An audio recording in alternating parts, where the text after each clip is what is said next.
Hello everybody, and welcome to another edition of the Mr. Warren Hayes Show. I, of course, am Mr. Warren Hayes. How are you doing? Welcome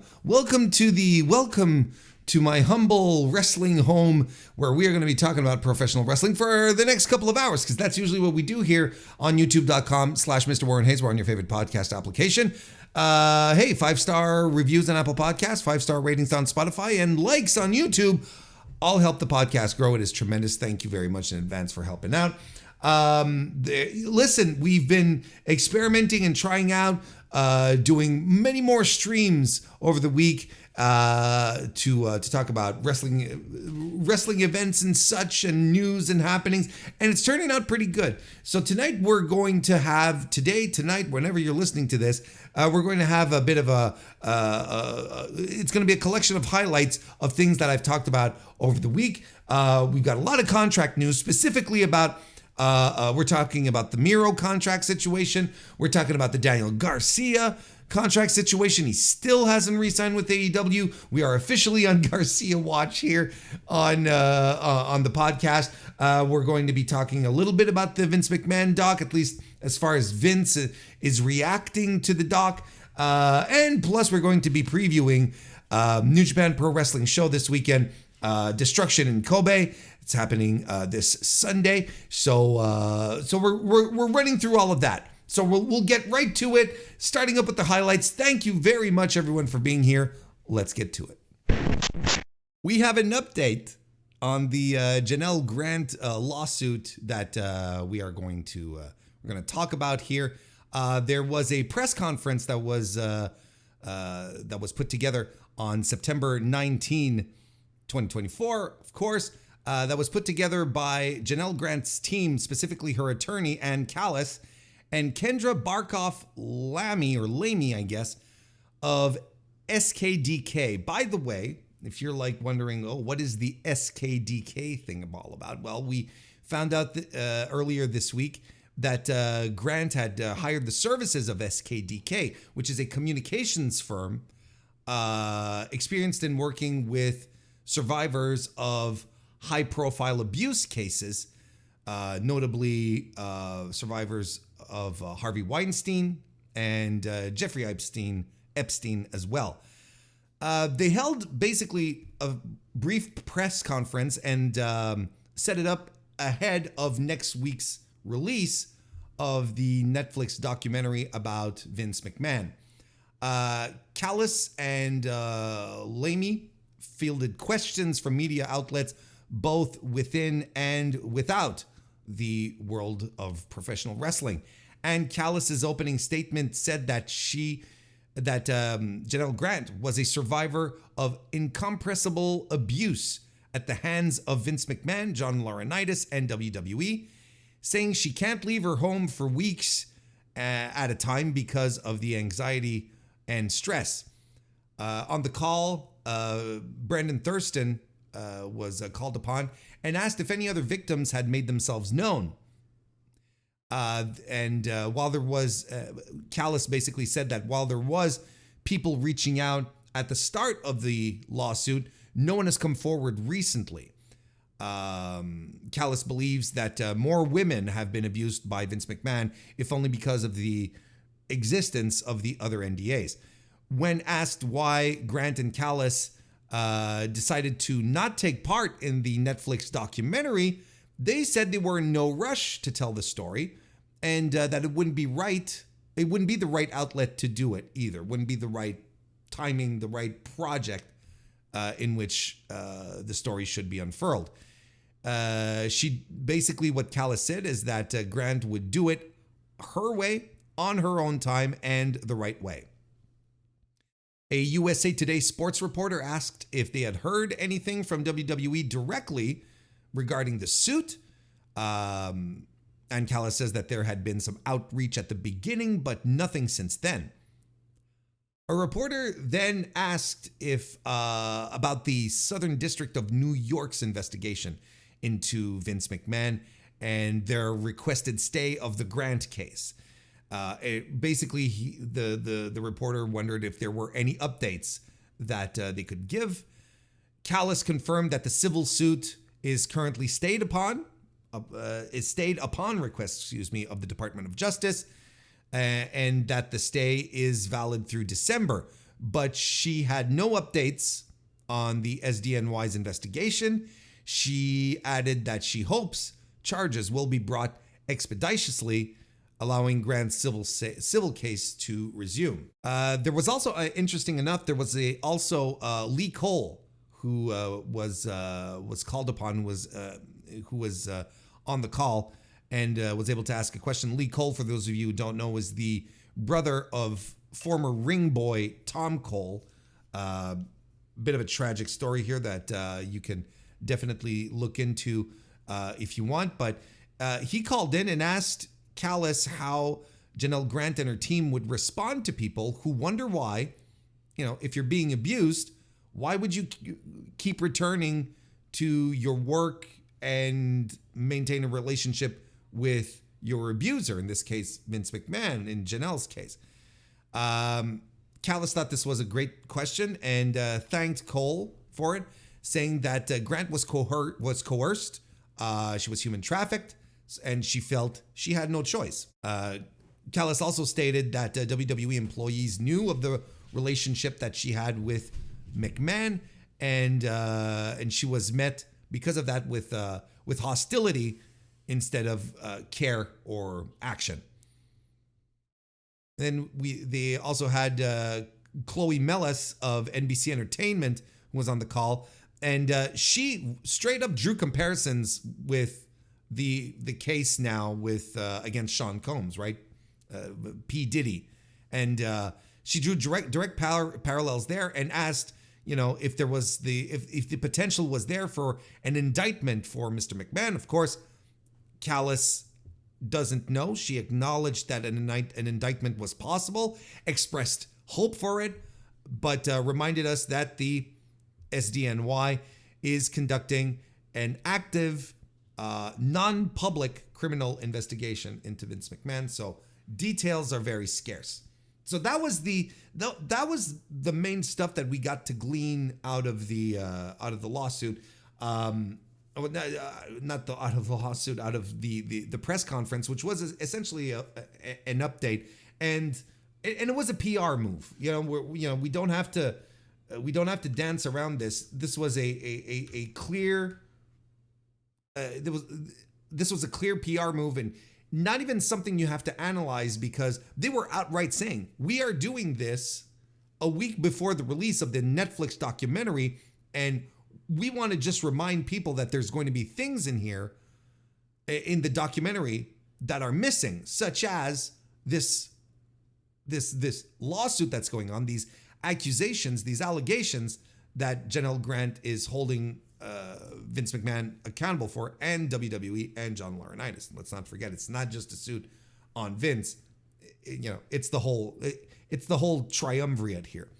So, which also, if you want to do the analysis here, basically what this also means is that it's not just about Vince. It's all because since the company is involved in the lawsuit, and people who are currently working at the company, who were working at the company back when these events were happening, they're still working for WWE. I think I was all over the place with that very run-on sentence.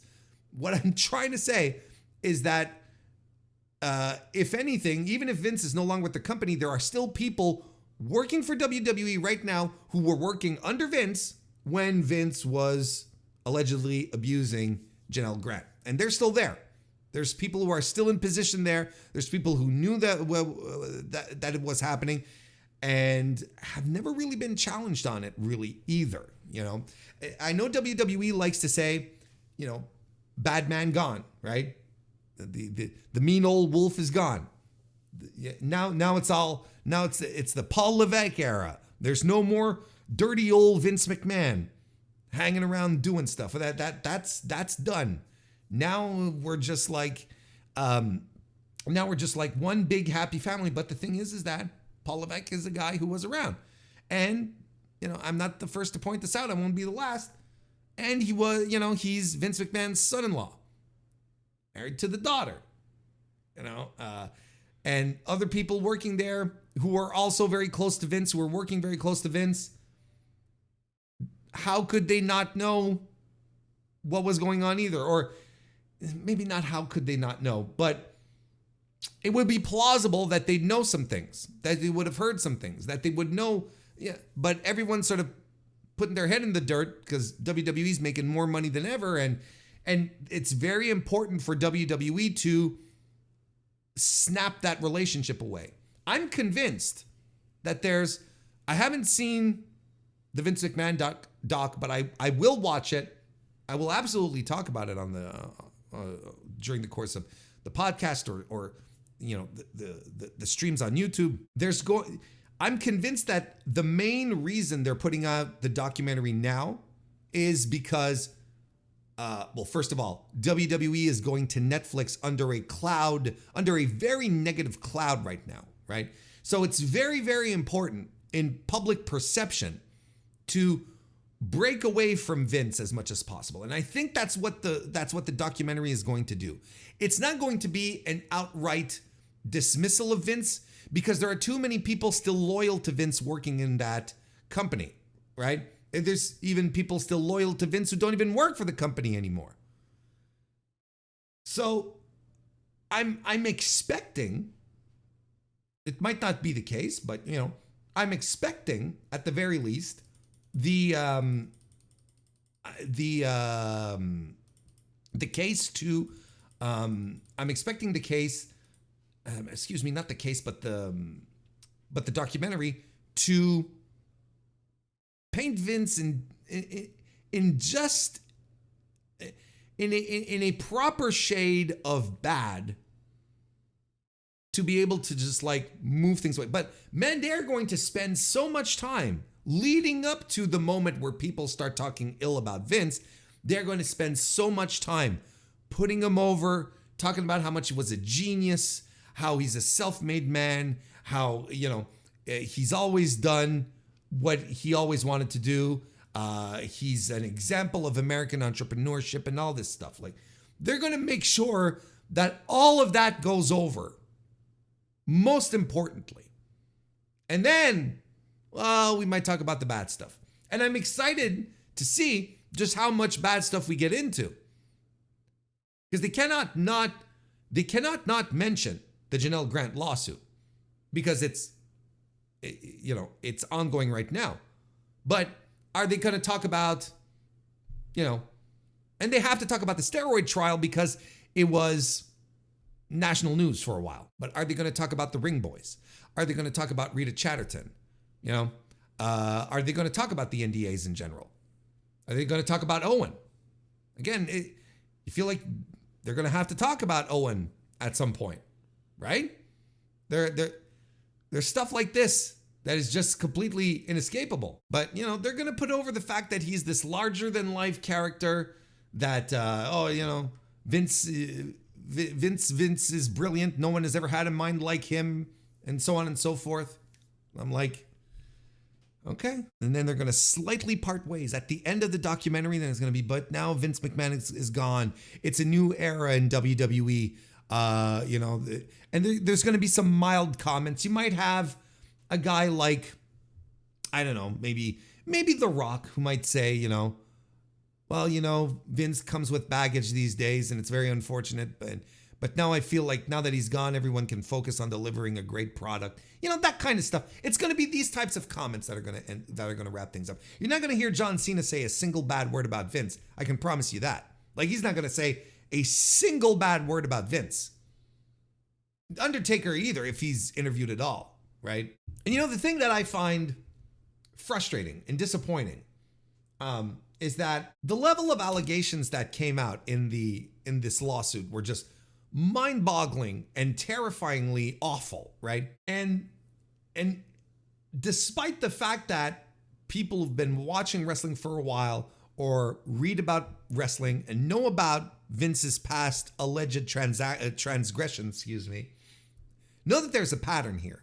Like, there is absolutely a pattern, and this is not new. This would not be the first time that he pulls this kind of stuff off with Janel Grant. He didn't wait until the mid 2010s to start doing nonsense. Of course not. Like whether we're going to let the court decide, just we're going to let the justice system go through with this, right? But these are not slight allegations. Like these are detailed and awful, and there's evidence to back up what they're saying. You can be thankful for someone who gave you opportunities, who opened up doors, who elevated your career. You can be thankful for someone for someone who has done that, but you can also say about that person, if they did unspeakable things, you can say in the same breath, yes, this person is also awful. They opened up all sorts of opportunities and I owe them my career, but they're also awful. I don't think both are mutually exclusive. And that's sometimes what I find disappointing. Look, I mentioned it last week or a couple of days ago on stream when, I was talking about Mick Foley, right? Who's decided to, take the wait and see approach. I'm going to see how it all goes down. Former board member of Reign, a guy who stuck up for Ashley Massaro. Yeah, we'll see how things go with Vince, right? Before we throw him to the wolves. Couldn't possibly. Don't want to sully those nice memories, but maybe you can, maybe you should, and I think it's okay. It would have been okay for Mick to say exactly what I suggested. I own my career. He gave me opportunities. He gave me opportunities when no one else would. Thank you, Vince, for all of that. But you're a piece of shit. I think that's absolutely okay. So we're playing with that press conference that they did yesterday. Look, we didn't learn anything technically new. We didn't learn anything shockingly new for those of us who've been following the lawsuit. But we did play a little interference here, leading into the release of the documentary next week. And since there were mainstream outlets covering this, not just the wrestling media, then there's absolutely a chance that some of this might bleed into coverage of the doc moving forward. So anyway, little update on the lawsuit on Janel Grant's situation, what she's been her lawsuit essentially. I don't know why I'm trying to say other words than lawsuit. That's exactly what that was. As per usual, it is a developing story, and we will continue to follow it here on the MrWarrenHayes show. Did you see that Vince reacted to the Netflix doc that's coming out in a couple of days? I guess he felt the need to react since he felt the need to react because Janel Grant did her little stunt. He dusted off the old Twitter account.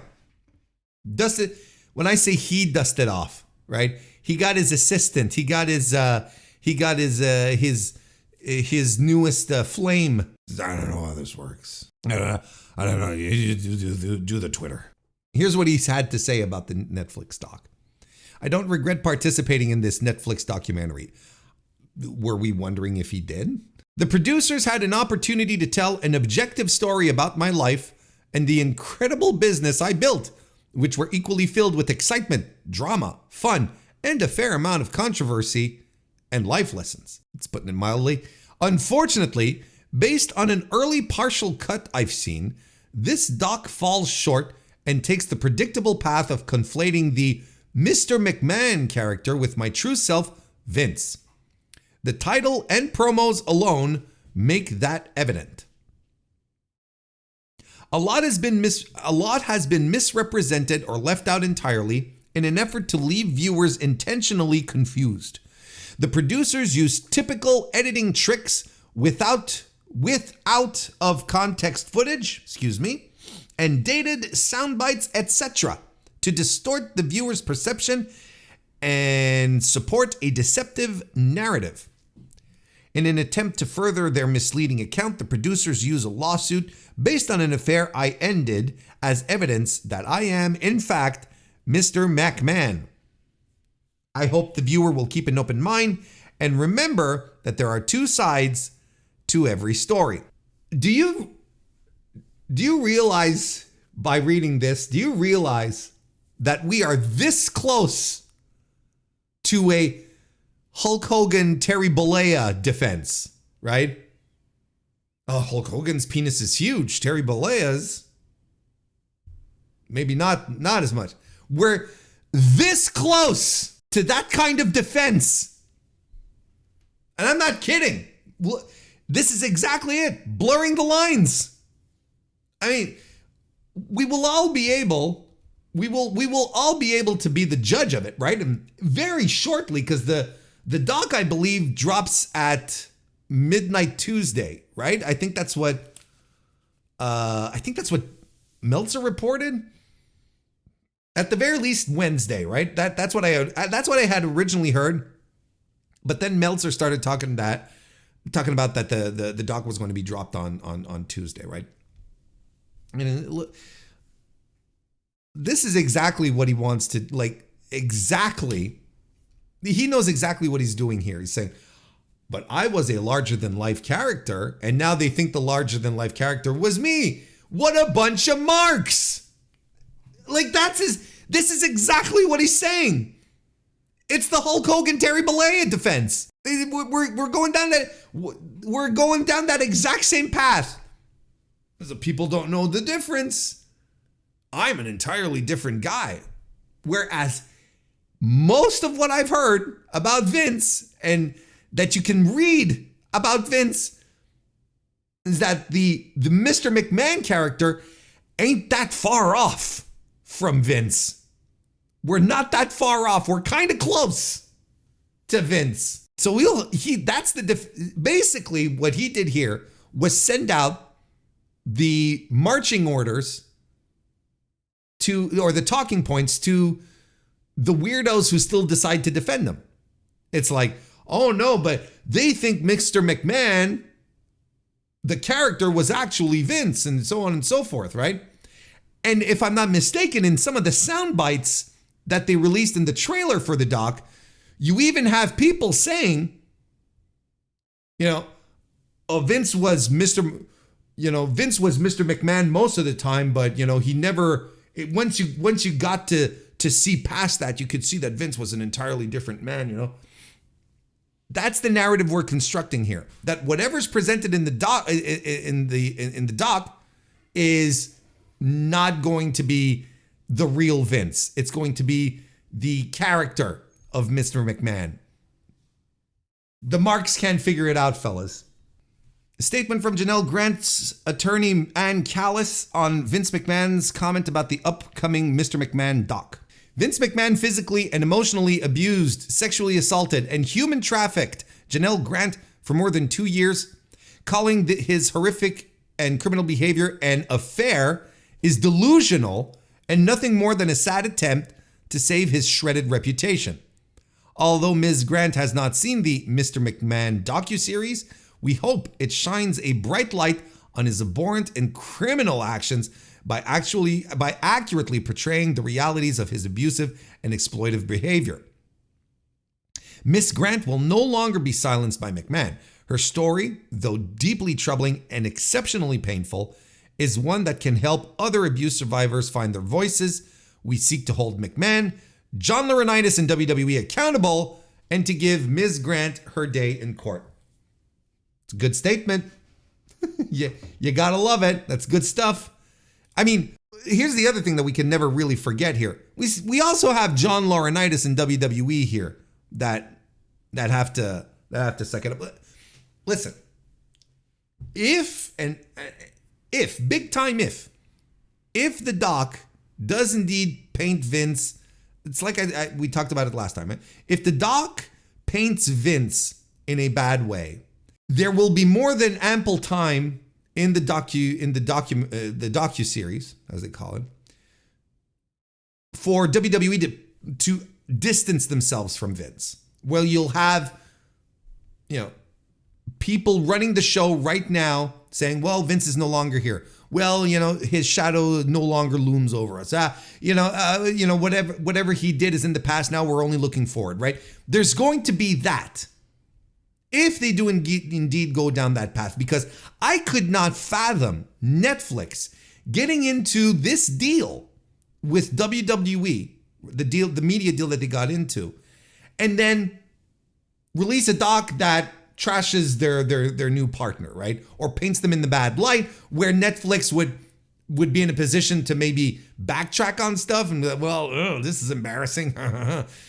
There has to be something in the doc that is going to make damn sure you understand that Vince McMahon is no longer with WWE, and that people working for WWE now are they're not going to say they're glad he's gone, but they're not going to let that shadow loom over them. They're not going to live with the specter of his actions. We're moving forward. Just like Triple H said at the first press conference when he was asked, I don't look at the past, I look to the future, in the future. But, all these people, Nia Jax said that, a bunch of wrestlers said that, exactly. Bad man gone, guys. We're good now. And I think this is the ultimate, I'm going to reserve judgment. The documentary is going to be, its purpose is going to serve to create a level play, to create a level playing field, to make sure people understand that Vince is no longer with us. Vince is no longer in WWE. That's what it's for. I'm convinced that this is the objective behind it. Why it wasn't blocked by anyone. Why it wasn't blocked by WWE lawyers or whatever, and everyone agreed to cooperate. But this is just my gut feeling. And let's see how good my gut is. We have this report. I'm reading the article, of course, off of the Figure 4 Online Wrestling Observer website that says that Vince McMahon tried to purchase the Mr. McMahon Netflix docuseries, probably to bury it. And this came from The Puck, if I'm not mistaken. That was fed a little bit of information here. So let's just read the article. Vince McMahon reportedly attempted to purchase the Mr. McMahon docuseries from Netflix. McMahon released a statement about the project yesterday being Monday, the 23rd of September, saying that based on an early cut he's seen, it conflates the Mr. McMahon character he portrayed on WWE programming with his true self. After which Ann Callis, the lawyer representing Janel Grant, responded to his comments, stating that although Grant and her team have not seen the documentary, they quote, hope it shines a bright light on McMahon's abhorrent and criminal actions by accurately portraying the realities of his abusive behavior and exploitative behavior, unquote. Now, what we're going to talk about here specifically is a report from Matthew Baloney of Puck News discussed McMahon trying to purchase the docuseries in his What I'm Hearing newsletter released on Tuesday. This is what came from the Baloney report. After seeing early footage, McMahon actually tried to buy the project back from Netflix per two sources familiar. He also noted that Netflix declined to comment, by the way. He went on. Vince also had Endeavor CEO Ari Emanuel, his new partner in TKO, chime in on his behalf, also voicing concern about the doc's treatment of Vince's alter ego, Mr. McMahon, which ended up being the title of the doc.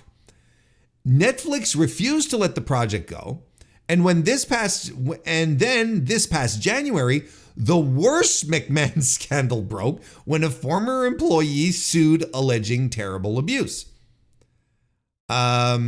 Brian Alvarez and Dave Meltzer addressed the situation on the Wrestling Observer Radio show today. Meltzer noted that there were people in Netflix trepidatious about the 10-year media rights agreement they signed with WWE, considering the allegations against McMahon. Here's what Dave had to say, quote, "The deal with Netflix was signed a couple of days before the Janel Grant lawsuit was filed. It was not like this behind the scenes it was not like this was behind the scenes, this deal that everybody was drinking champagne about. There were people in Netflix who were not high on this deal, but they signed it. They went with it." Dealing with Dave's sentence structure is always a challenge.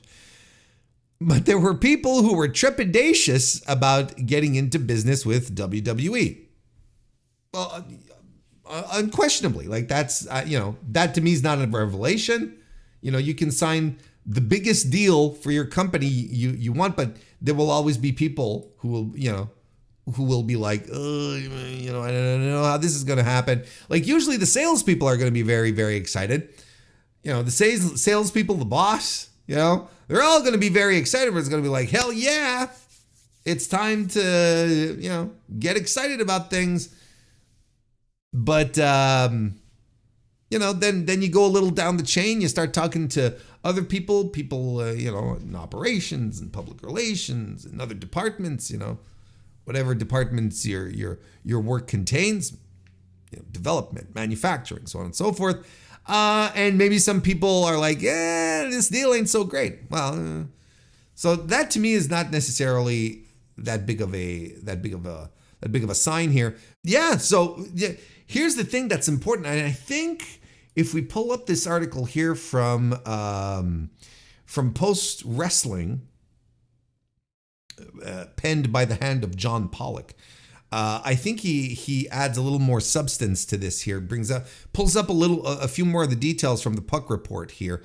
So the article here, we'll skim over what we already covered here.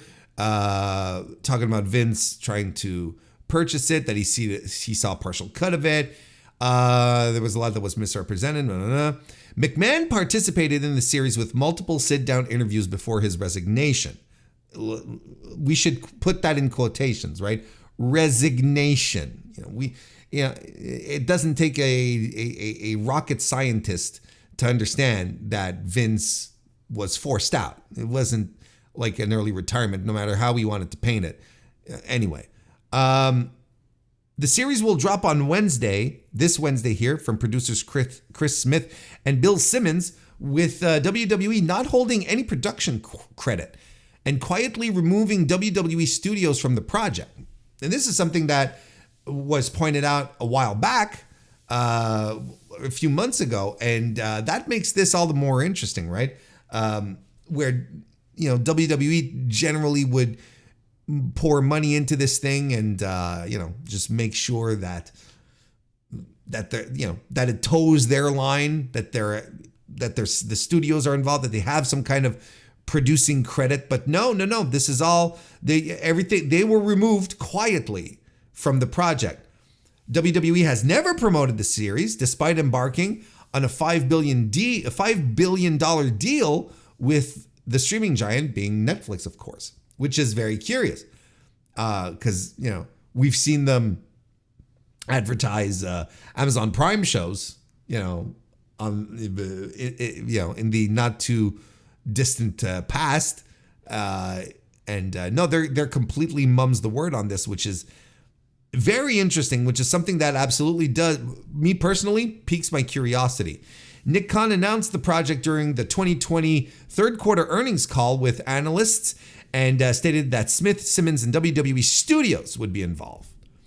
The doc series went through various iterations due to the scandals of McMahon, which led to a resignation in July 2022. It's written 2002, but I'm sure that's a typo, because I don't remember him resigning from WWE in 2002. His return to the company months later, the filing of the Janel Grant lawsuit this past January, and McMahon's final resignation within 2 days of the lawsuit being filed.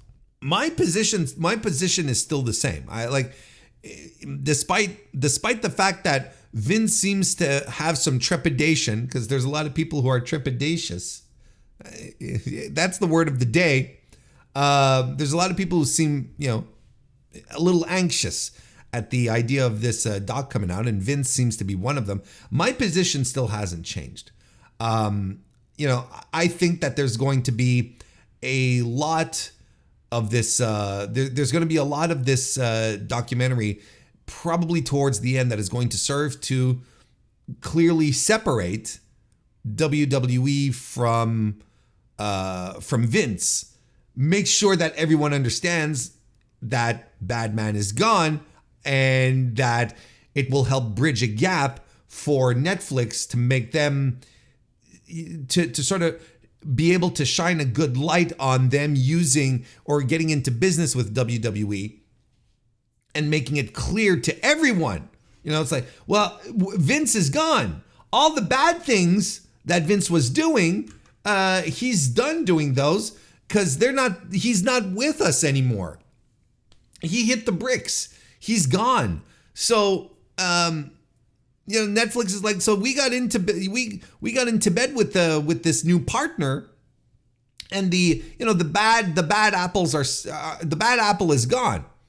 Not realizing maybe that a lot of the people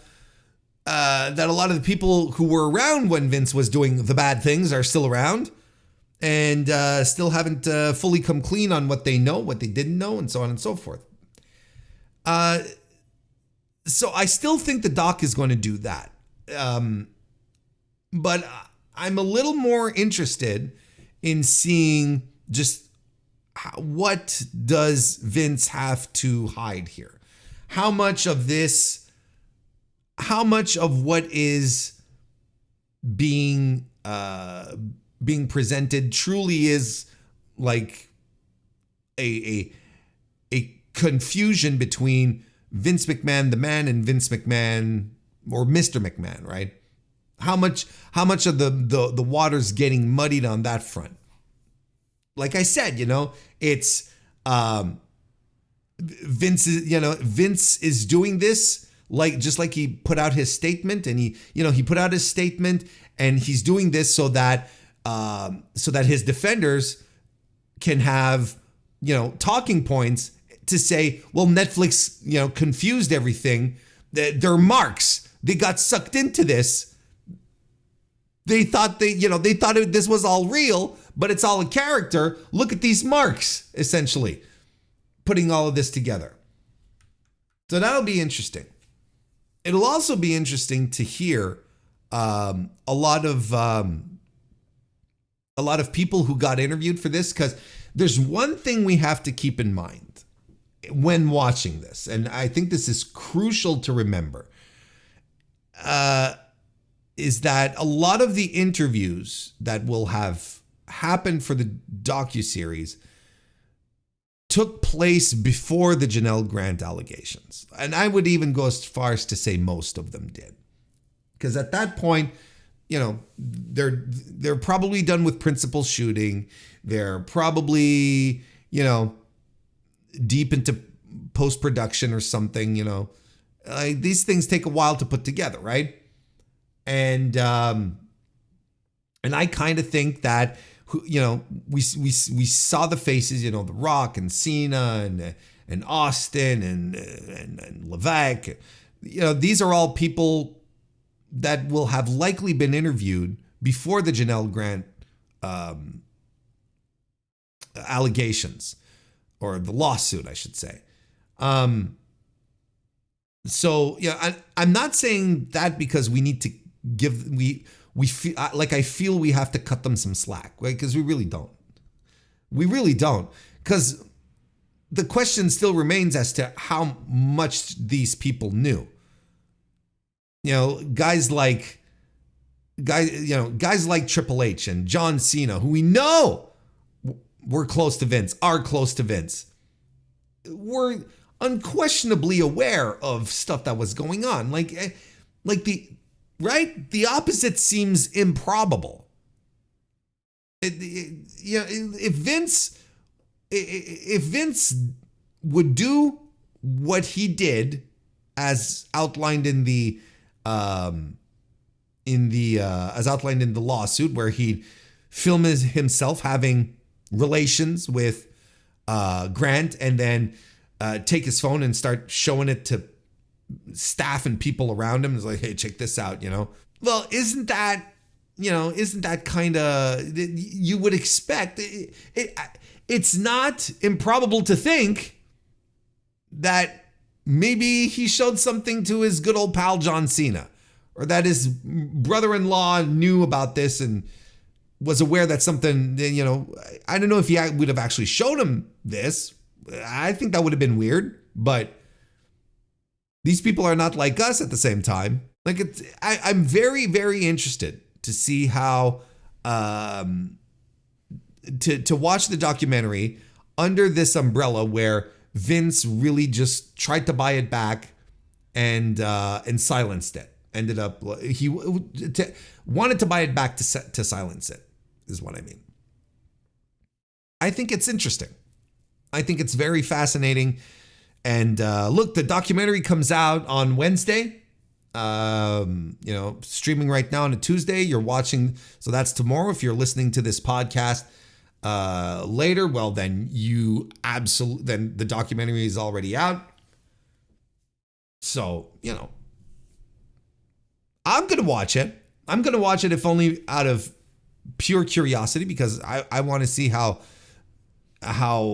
they're putting this together and what kind of narrative is being shaped here. And I want to see, I know a lot of stuff about Vince. I know a lot of people who know, who are historians regarding Vince, that I'll be very excited to see. I'll be very excited to hear what their thoughts are on how things are recollected or put together. It's going to be an interesting one. It's going to be a very, very, very, very interesting one. We're gonna talk about the AEW deal again, because there's not in as much depth as we did last time, of course. But we had a bit of news coming out from Andrew Zarian that said that AEW pay-per-views are coming to Max in 2025. Let's get right to the article here. According to Andrew Zarian on that was this Sunday, yesterday, right? McMahon podcast. Was it Sunday? Was that confused? 21st, Saturday. McMahon podcast. They being AEW, will stream on Warner Brothers Discovery's streaming service Max beginning in January, possibly even sooner, fans. Zarian said they will be on Max in January. They could do it sooner, but I do know that they are planning on January. I do know that pay-per-views are going to be on there. They don't have an exclusivity on the pay-per-views, so it will also be available other places. It's like WWE is. You can still order those pay-per-views that are available on Peacock. Our own Dave Meltzer has a premium article up on the site for subscribers analyzing the reported deal. Meltzer noted that pay-per-view streaming on Max is part of the package with WBD. This is what Meltzer wrote here. Those close to the situation have confirmed Max being part of the PPV package, although it's not detailed as of yet as to what form this will take. Excuse me. And then, of course, John Orand reported recently that AEW and WBD are set to announce a new media rights deal as early as next week, which would be this week. And during a recent appearance on Busted Open Radio, Tony Khan wouldn't confirm the reports, but did say he's certain AEW will be on TBS and TNT for a long time. So, yes, hello, Brian. Yes, hello, Brian. What do you not like about pro wrestling today, Brian?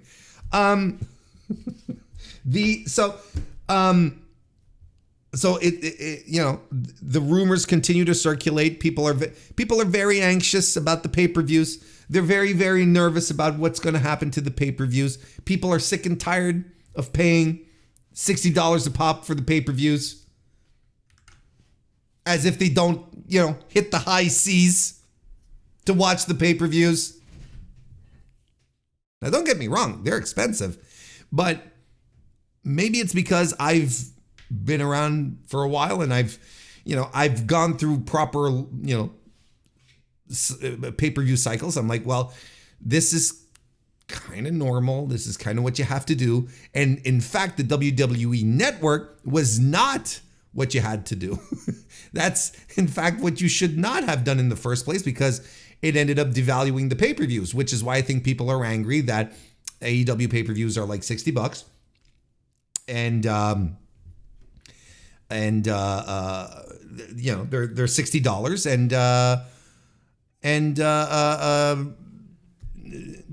and they feel like they have to watch them every week, every month, and they can't miss one. Like, I think, I think that WWE doing that in the first place was kind of we know that it ultimately hurt them, and I think they ultimately regretted the decision. And I'm sure they would love to go back to the pay-per-view model. I'm still not unconvinced that they're not going to end up with their once they get off of the Peacock.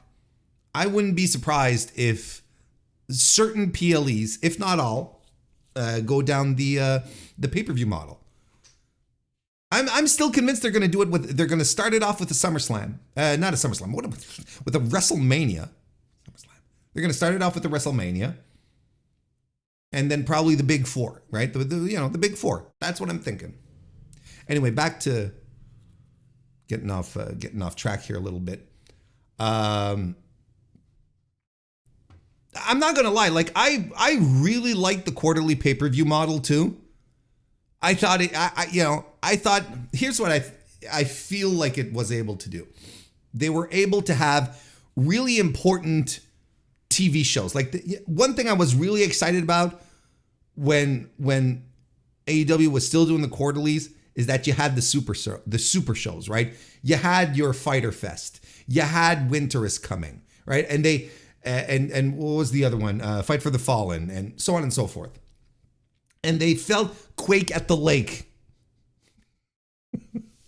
Or Blood and Guts, and so on and so. You'd have like these tentpole super shows for Dynamite that they'd stack up, and they'd be between two pay-per-views, only you'd get to see them for free on TBS, TNT, TSN, etc.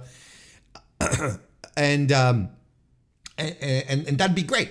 Like, I thought the return of the super shows like that was such an interesting luxury that AEW could afford to do, because they weren't doing monthly pay-per-views. So they could still build from pay-per-view to pay-per-view, but have like these big set pieces in the middle. And I thought that's what I missed the most out of the quarterly setup. I'm not going to lie. I thought that was really fun, but fun only lasts so long, I guess. Off of the heels of this, Tony Khan said that AEW plans to do a variety of things with Max.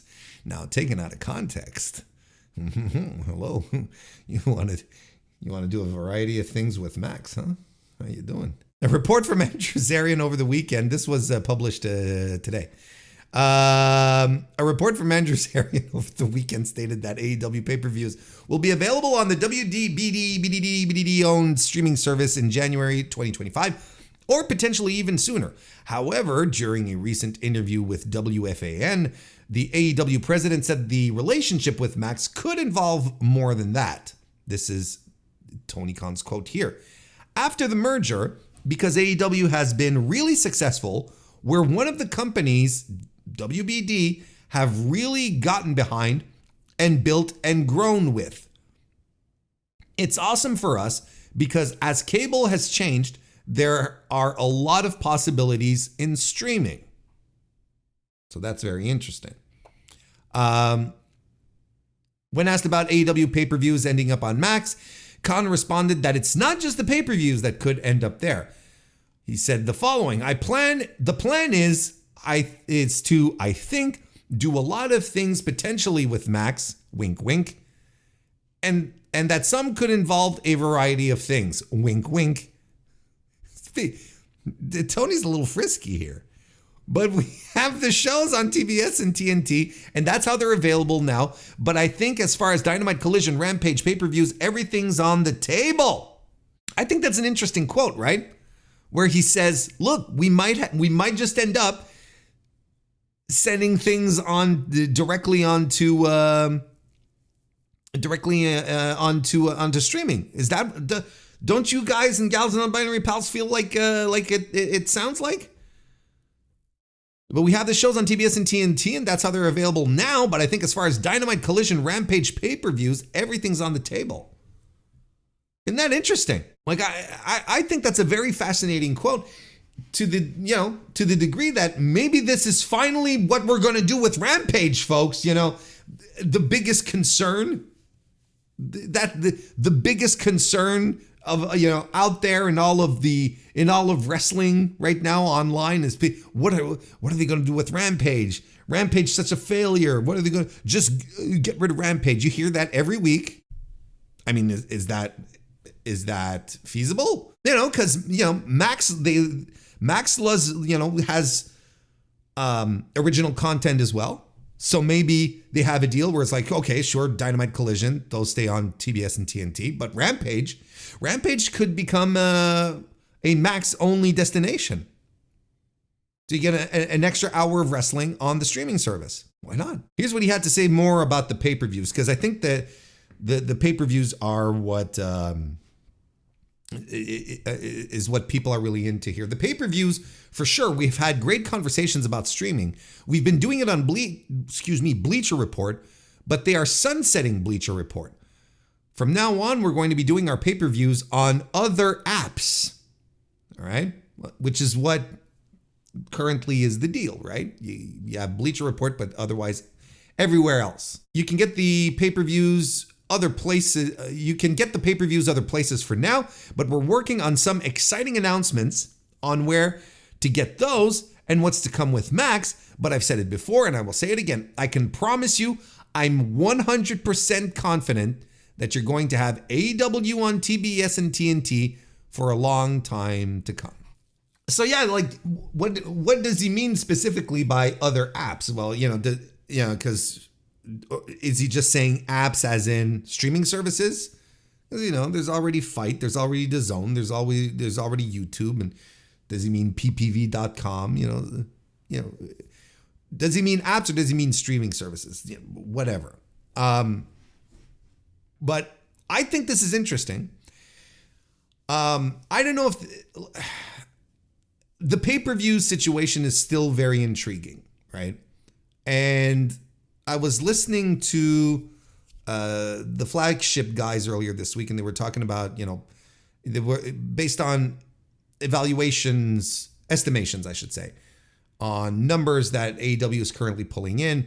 Guys like Brandon Thurston and Dave Meltzer sort of broke down the pattern. And if I'm not mistaken, like currently right now, the pay-per-view business for AEW, like once, all the percentages are taken from all of the distributing, from all the services, like once Fight, Triller takes its cut, once YouTube takes its cut, once DAZN takes its cut.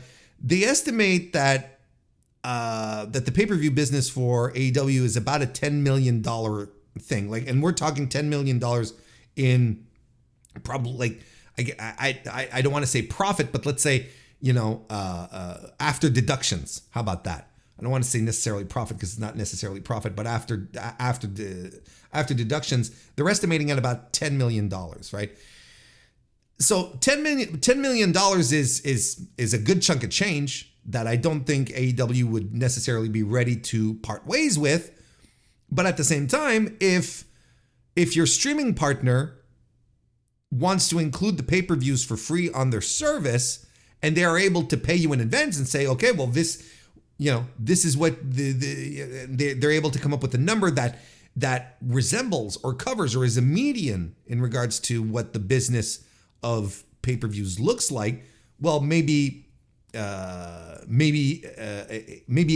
would be like, okay, that's fine. We'll take this. Add the pay-per-views directly into the Max subscription, and you pay us up front, a media deal, right? It's part of the media deal. We get an extra so many millions for the next 3-4 years, and the pay-per-views are included, and they're available on Max. Sure, that's a possibility.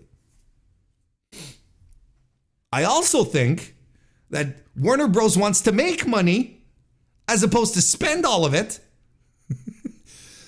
So, and there were talks a couple of months ago, right? That Warner Brothers wanted to create a paid tier for sports on Max, right? And maybe even give it the Bleacher Report brand, but it would be like a live sports tier that you'd have to pay extra for. So maybe that's still in the cards. Maybe I am still not 100% convinced that AEW is going to drop their pay-per-view model for let's dump everything onto a subscription, onto a streaming service that will be included in the subscription price without any extra fees. I absolutely see them doing, yes, pay-per-views on Max, but it will cost you an extra so much a month, which would probably still be cheaper than purchasing each pay-per-view individually, I would think. Let's say they do the tier thing, right? Let's say they do the sports tier thing. Let's say the sports tier is what? $12 more a month on top of your HBO subscription, right? Well, it's still cheaper to watch the AEW pay-per-views than buying each of them individually. And then for countries that don't have Max, such as Canada, because our laws are very, very protective about, American influence coming in here to disrupt the rich Canadian culture, then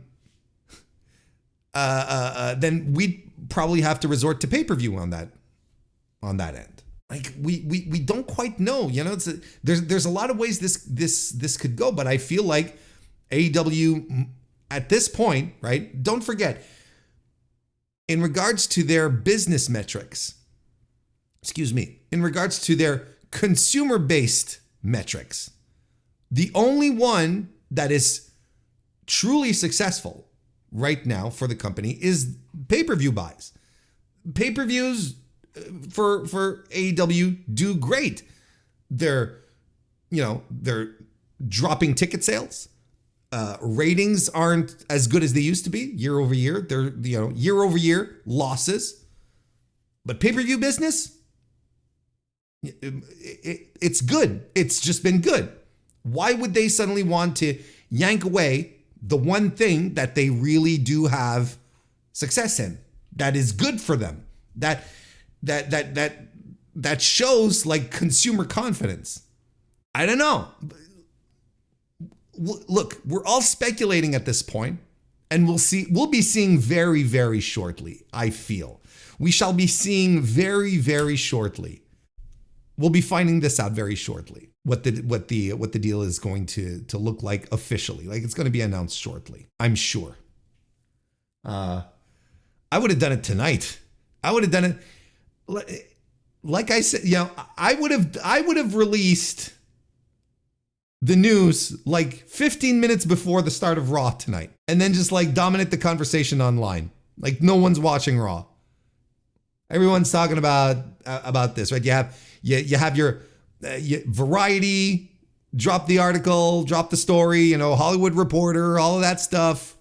But like at a 7:45 Eastern on a Monday night, that would have been tremendous. No one would be talking about Raw. It'd be fantastic. I mean, they'll probably. I'd love them to to dump the entire library onto the subscription service. And I think that has a lot of value. That would be great, actually, to be able to easily go back to old Dynamites and from the early days and see just how much has changed. Just all that. Like, we'd be good at this point to start going back and doing rewatches, right? But there you go. I think they should just drop everything onto a subscription service. I think it'd be great. It's the pay-per-views that are the contentious, right? That's what everyone's wondering. I know we usually do contract stuff like on Tuesdays, right? That's where I usually do the roundup and we talk about everything. But there's some contract situations happening right now with some fairly high-profile wrestlers that I feel need a little love and attention right now. They need a little TLC. They need to. We got to shine a bit of a light on it. Not too harsh. You don't want to blind them. You don't want to give the. It's not a tanning bed. You don't want to give them melanoma. You just want to shine a little light on them. Make sure that they're seen. That you know what's going on. That you know what's going on. So let's start with our boy Miro here, who reportedly has requested his release from AEW. Fightful Select reported first on Friday the 20th, which is today when I'm recording this, of course. They first reported this, adding that he had signed a 4-year extension in the spring of 2022 after inking an initial 2-year deal in September 2020. Now, the impetus for why the request has come now is unknown. The outlet noted here, the outlet noted there was consideration for Miro to be in the Casino Gauntlet match at August's All In, and that he pitched working with Jon Moxley earlier this year. And so that's interesting. He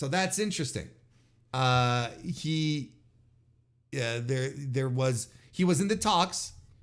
They haven't been completely abandoned Miro, clearly, right? Where they're still trying to come up with pitches for him. Oh, you could be in the Casino Gauntlet at All In. That would have rocked. I don't know. Would there have been an AEW fan that would have been disappointed at that? Right? Maybe he didn't want to lose. Maybe that was the main consideration. Yeah, I'll be in your Gauntlet gimmick, but I have to go over everyone. Miro, not this again. Miro, oh Miro. And then pitched with, and he pitched working with Jon Moxley earlier this year as well. Wonder why that was shut down. It's not as if Moxley was making anything really, really interesting, right? It's not as if he was into something really exciting. It was just, Mox's 2024 has not been super great right up until this point. It hasn't been tremendous. And I'm still in the contention that his IWGP World Heavyweight Championship run is going to go down in history as one of the worst. I really do believe that. The 38-year-old has been used sparingly since the start of 2022, wrestling just 11 times with no appearances this year. His last match was at December 2023's World's End, when he defeated Andrade El Idolo in the latter's final AEW match before returning to WWE. Now reportedly healthy, the former TNT champion said this past April that he was recovering from both a shoulder and elbow injury suffered in late 2023 that he finally addressed in January. In the same interview, he said AEW head Tony Khan was great, creative, and that he's always thinking about how to get things better. I know there's a lot of people who are clamoring for Miro to leave, right? I feel, and correct me if I'm wrong here, chat, but I feel like the contingent of online fans is extremely split when it comes to the appreciation of Miro in AEW. There's a large contingent that wants him gone, but I feel like there's an equally large contingent of people who are like, yes, let's get him back on TV kind of thing, that are very excited about the prospect of Miro on TV. And don't get me wrong, I thought the Redeemer angle was absolutely phenomenal. Like, I thought that was like spot on great. And I don't know where things fell apart. I don't know where things started to fall apart for Miro. He probably still has a good relationship with Tony Khan because he's doing interviews and he's putting him over, saying, "Oh yeah, man, he's creative. He's a good guy. He's trying to figure things out all the time. You know, he's good at what he does." I can't imagine like things are truly sour. You know, based on what you hear and the rumors going around, Miro doesn't feel like he should be stuck as a mid-card guy. And I think that's something that has always kind of plagued him, which is why he was chomping at the bit to try and work with Jon Moxley, because Mox is a top guy. You work with Mox, there's a rub that happens here. Okay, I get it. So maybe just at some point, he starts turning down creative, right? Maybe at some point, it's not like he hates Tony Khan and he hates the company. It's just like people are, they're looking out for him. They're pitching ideas, but he's saying, no, this is not what I want to do. What I want to do is this. I want to be a top guy. I want to be in the world title picture, whatever. Because once he was gone from WWE, he walked into AEW saying, here it is. I am going to be a world champion here. They never wanted to do it on the other side. They never wanted to do it, but they'll do it here because I'm Rusev. I'm Miro. Look at me. And don't get me wrong. I think Miro has a lot of qualities. I think he's starting to have a lot of faults. I don't know what you do with him. Like I'm not 100% sure I would know what to do with Miro in AEW. And I'd be thrilled to hear if some of you in chat have some ideas. Because outside of putting him in you probably put him in a program, right? Or at least that's what he wants. And don't get me wrong, I think people love the Miro. I think, a lot of AEW fans really, really like him. I think the last few times he popped on TV, he had some really good crowd reactions. Like, people like him, and I think they want good stuff for him. But how does he fit in this current AEW environment right now?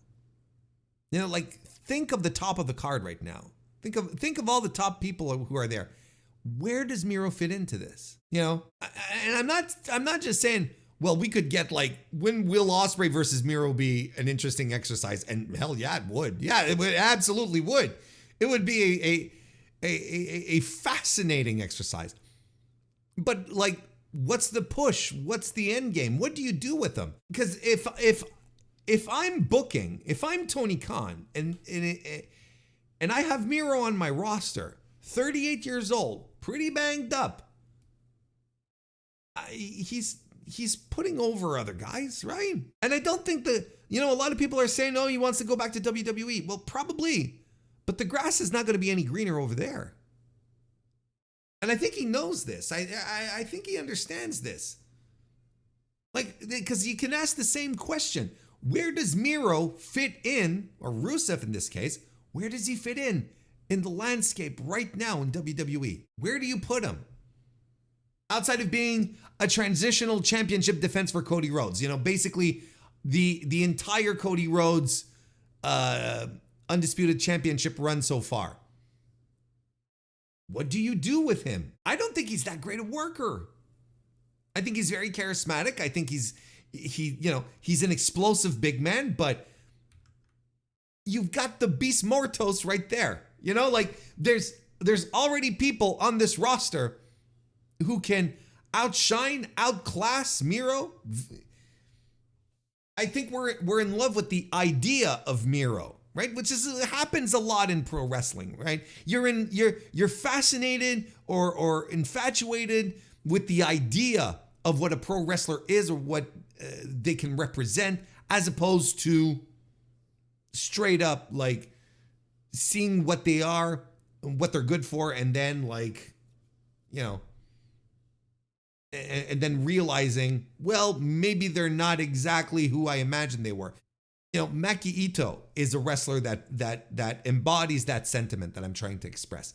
You have a vision of a pro wrestler, of what they are, but then you let them go and you're like, oh, well, it's a bit of a so-so, you know, a bit of a wibbly-wobbly table there. It's not as, but, you know, the perception that I have of her, the idea of this wrestler is fantastic, right? It's like when people it's like a few months ago when people were defending Maxine Dupree because she was getting booed at house shows. And we're like, no, you can't. She's a good wrestler. And I'm like, hang on. You've got you're projecting an impression. She is not a good wrestler, right? She has a lot.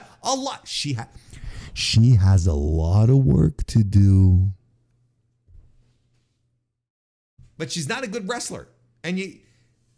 So people go out and defend her, and you're like, no, this is fine. Let her get booed. You want her to improve? Let her eat some dirt for a bit. Let her get stuck in the mud. But they have it's the impressions.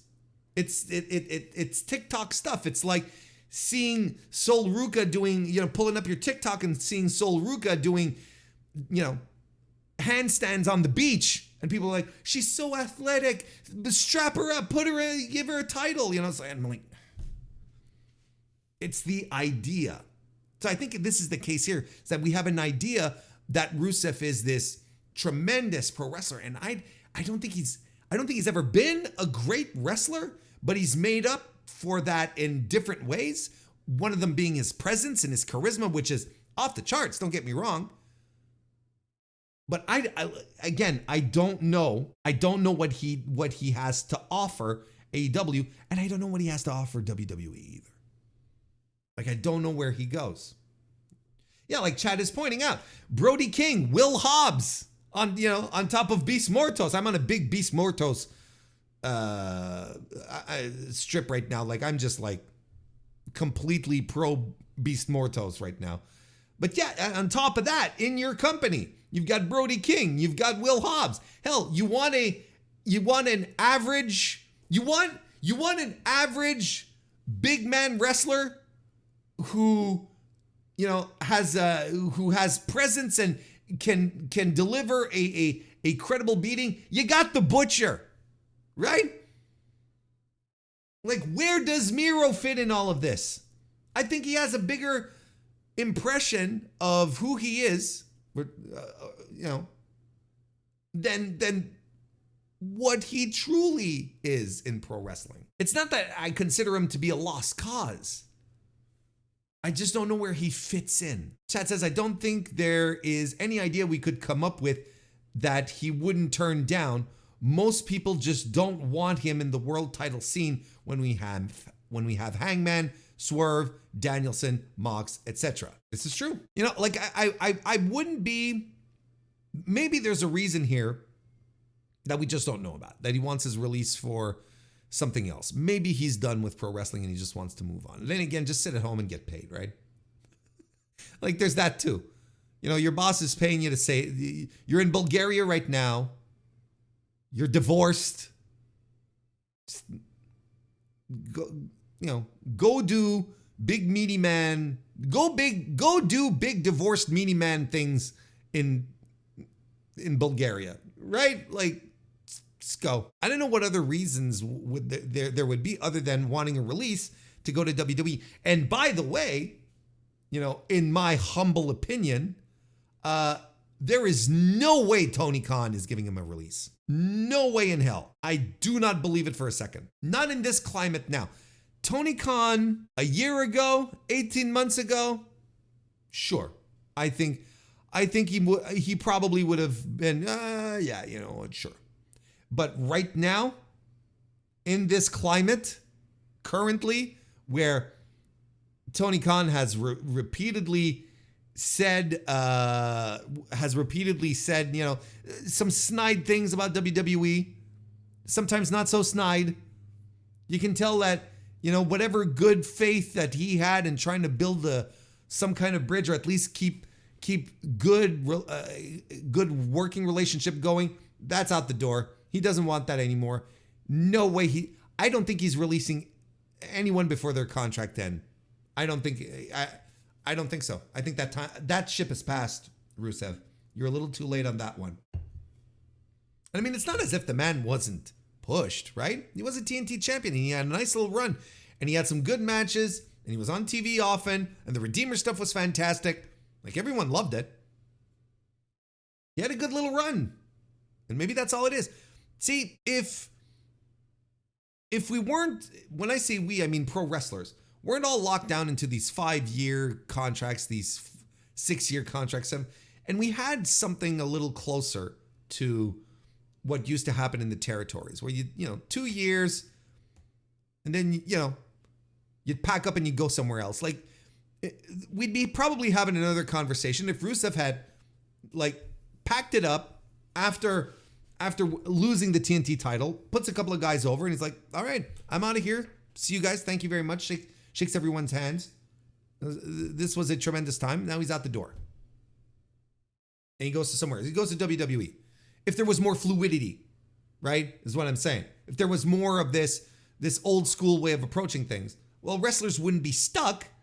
You know, these athletes who want to compete, want to do things, they wouldn't be just like sitting around at home doing nothing because their boss doesn't know what to do with them right now and doesn't want to release them from their contract because the environment is so poison and toxic that if they go to if they get released, they're going to go to the other side, and the other side is going to pound their chest as if they just won World War II. Anyway, well, good luck, Miro. We'll see how this goes. Of course, this is just a report, and we're speculating. We're having a little fun.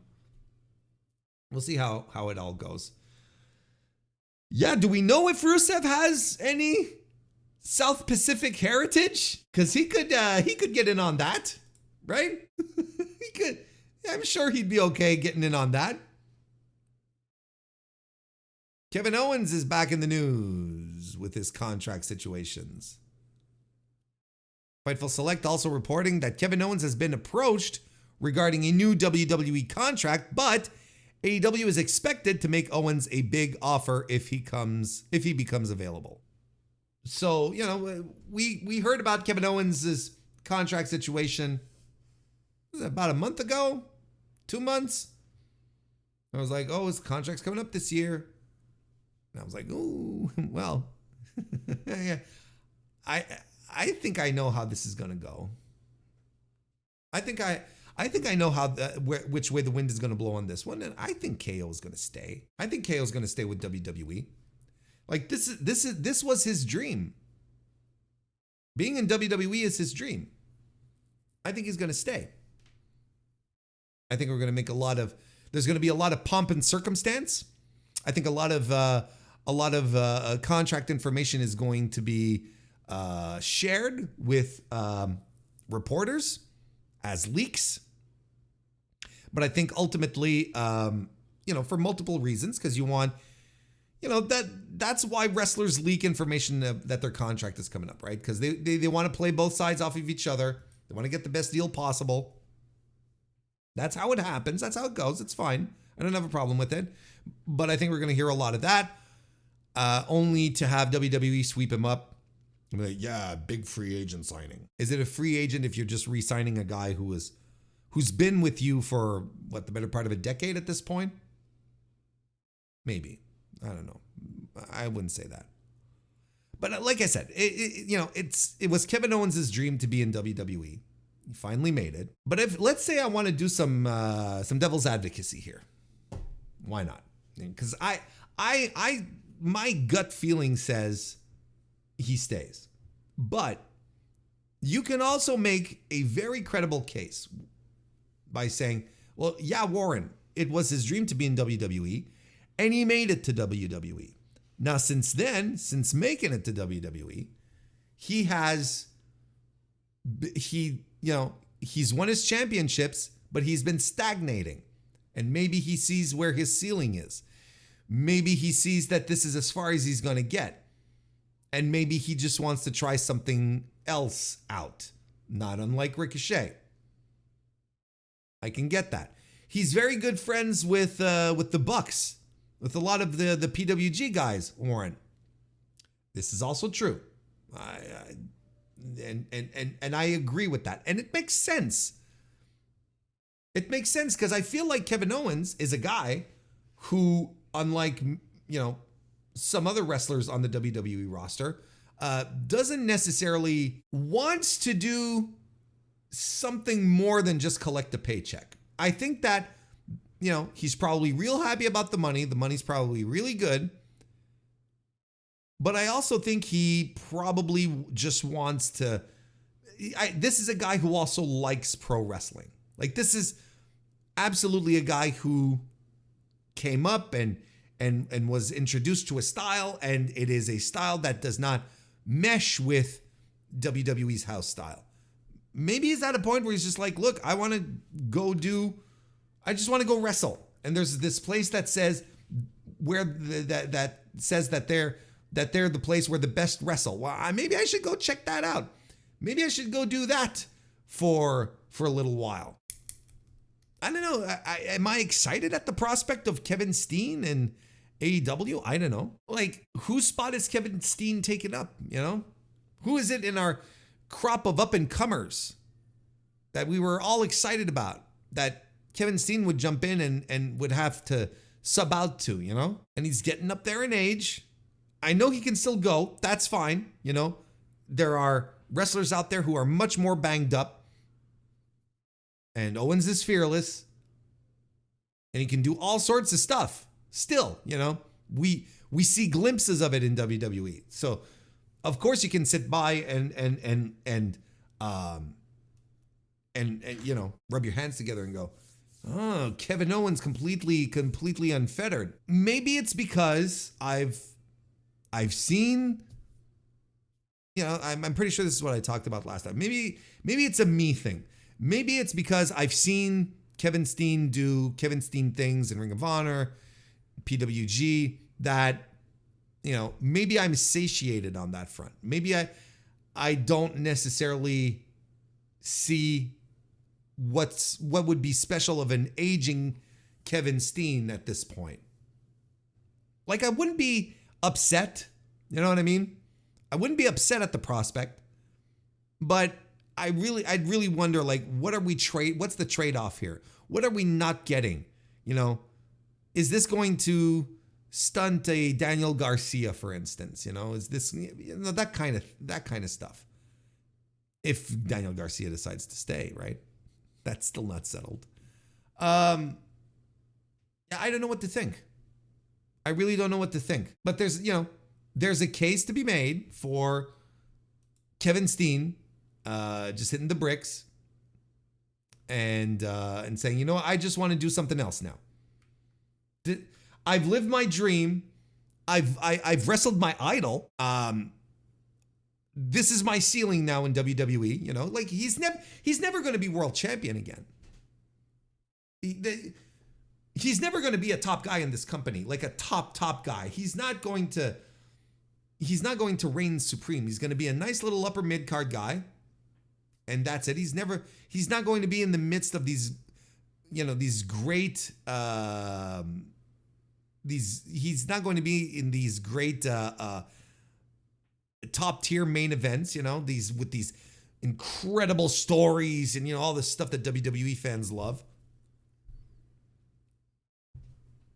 I wouldn't be disappointed, but it would give me pause. It would give me pause. But the only thing, and I think I might have talked myself into this doing the devil's advocate thing. The only thing that I feel makes sense for Kevin Owens to just like hit the bricks and go to AEW is because he wants to wrestle like he used to. He wants to wrestle without the house style bogging him down. And that I can appreciate. And I actually respect that. So that might actually be, that might be enough for me anyway to feel, maybe I shouldn't be hand waving. Oh no, he's staying. Going to AEW, pushu. Maybe I shouldn't hand wave that so easily. Because this is a guy, he's a pro wrestler and he loves pro wrestling. So we'll see. Faustian Bargains, nice to see you. It's okay if you missed a bit. Give him Edge a spot. I like Edge in AEW. And And I was the prime candidate to not like him. I was ready. Arms crossed over my chest, ready to do one of those. Every time he comes on to I was ready. But I enjoy him. I like the Adam Copeland. KO versus Swerve would be good, sure. Steen versus Darby would be great. I agree. You know what would be probably very sneaky, really, really, really good is MJF versus Steen. I think that has some severe potential. Bring back the Steenalizer is what I say. Bring back the Steenalizer. Those WWE cowards. They don't want cool moves happening in the ring. Steen versus Okada. See, that's the thing is like it. The MJF Steen promos would be tremendous. As you see, like there's a potential for some really interesting matches. Look, like Kevin Steen and Will Ospreay would actually rock the house, you know? And maybe this is kind of what KO wants to do. He wants to be in a place where he can relive where he can get back into his art, what he does best, you know? But we'll see. I mean, this might all be a lot of smoke and mirrors here. And AEW should make him a big offer. Like I wouldn't be surprised. I wouldn't be surprised. Rhea is oh my God, Steen and Mortos. There you go. Like right now, for me, it's Beast Mortos versus the world. Like give me every conceivable match with Mortos in it, you know. And I am 100. Hell, send Mortos over to FMW with Onita. That's where I am right now. Like, let's just do the whole thing. You know, maybe not the NWA. I couldn't care less for Mortos versus Bram. Or what's he called? Tom Latimore. Like that I couldn't care. I couldn't give a shit about. You know? Yeah, see, Nathan's right though. That's a great point. You know they do shtick with Chris Jericho, right? They'd have to. They're gonna a little side. They'd have to do they'd have to allude to the friendship of the Friendship Festival, the Festival of Friendship, which, let's be honest, was a tremendous angle. Like, it was really good. Punk match, sure. But the thing is that, see, you know, everyone was, you know, making fun of the charm bracelet match, the first one, the SummerSlam one with Punk, you know. But I believe that old Punker is working a style now to make sure he doesn't get hurt. I don't think these things are accidents. You know, he's not doing crazy shit. He's not doing the Pepsi plunge. He's not, you know, he's being careful because he knows he's brittle now. Like, you know, it's going to be, you know, the Hell in the Cell thing. I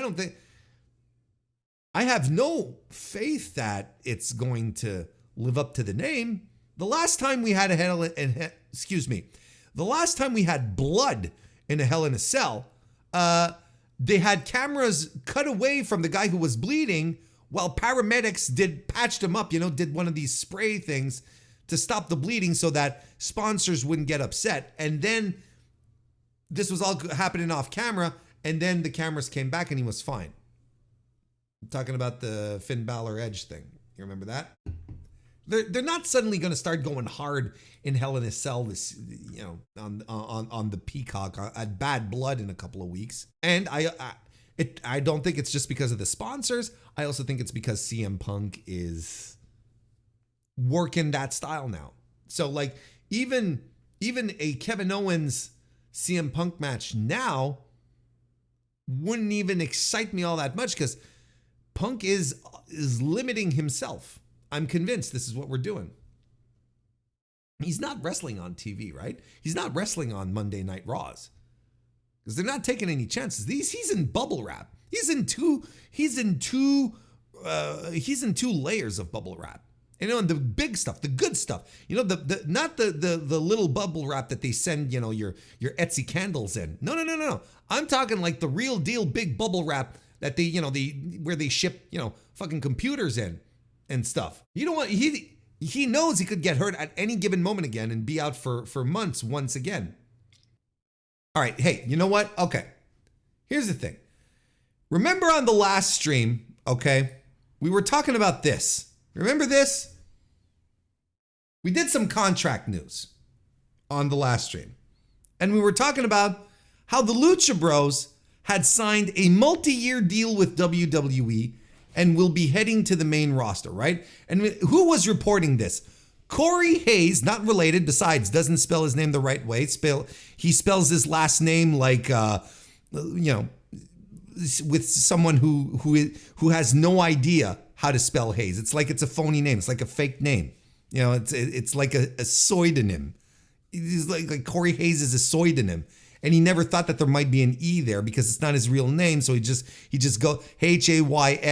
It's like, look at all these bales of Hayes. It's as if he's misspelling something. Anyway, PWN reports. And that was, PWN reports had sort of led us down a strange path last time. Or not last time, but a couple of streams ago, where we were investigating things and we ended up looking like goofballs because of one of their reports. But I was like, look, this guy is reporting it. Okay, it seems to be taken, but no one else was reporting on it. No one else except Joey Votes of WrestleVotes, who recently started WrestleVotes Radio, right? He started that last week. And this was like one of the big scoopies, one of the big scoopers that came out of the first edition of WrestleVotes Radio, which is part of the Sportskeeda Backstage Pass Patreon. Just rolls off the tongue. Catchy branding. So this starts circulating because people get excited because he says WrestleVotes Radio says the Lucha Bros signing with WWE is likely a done deal as the production of masks, t-shirts, and other promotional materials are underway. And I'm like, listen, WrestleVotes Radio, or WrestleVotes period, not exactly the most reliable source of wrestling rumors. Very known to post many vagaries and then claim afterwards that I was first to report this. Oh, I got this right, etc., etc. You all know the game, right? So he ends up, or they end up. Maybe it's a he, Joey. Well, Joey could be a girl's name too. We'll stick with they. They put this out there and people get excited. The people, they want to know the Lucha Bros are heading to WWE. When it's pretty much guaranteed. I don't know what people are on about. They're like, oh, it's done, it's finished. They're actually producing masks. And I even went off on a rant talking about how AEW never took advantage of selling masks because AEW is afraid to make money with merch. They're afraid of making money. Anywho. Sidebar, but that's the point. So we have, on one hand, WrestleVotes, not exactly the paragon of reliability, and then PWN reports and Corey Fake Hayes, reporting this.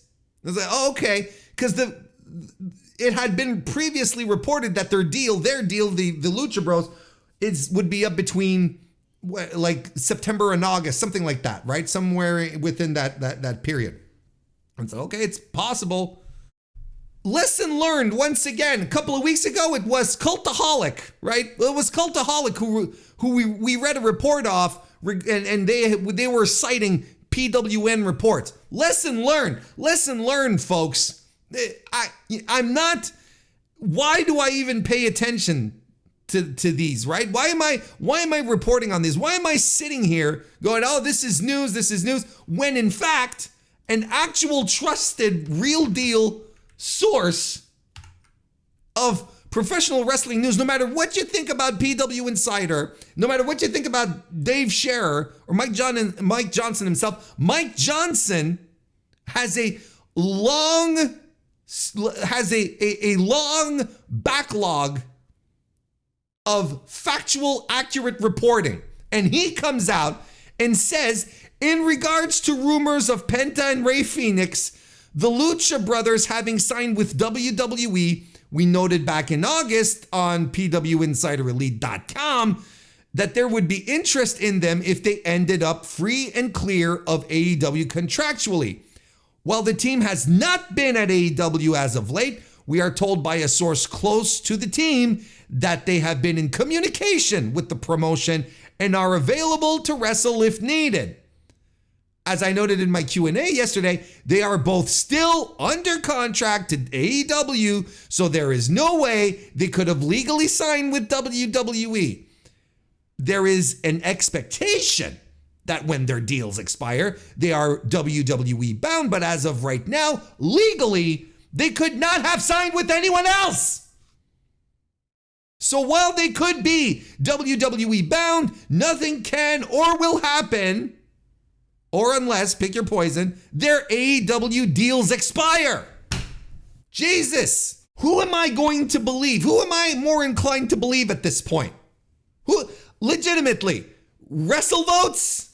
Joey Votes, who has a reputation of not being super reliable, or Corey Fake Hayes of PWN Reports, who has let us down twice so far, or Mike Johnson, who is actually very good at the scoops job. I should listen to my own advice. Where I constantly tell y'all, I shouldn't buy into these internet insider Twitter accounts. Like what's their end game? What are they up to? Why are they doing that? Why aren't they monetizing their scoops? Why don't they have a website, etc., etc.? Why are they just hanging out on Twitter and dropping scoops? Letting knowledge seep through like this. What is their end game? I should listen to my own advice. The only thing I could say is, well, look, Joey Votes starting up his their little wrestling podcast. Maybe they got some legit scoops this time. We'll give him a pass. Joey, not Corey Fake Hayes.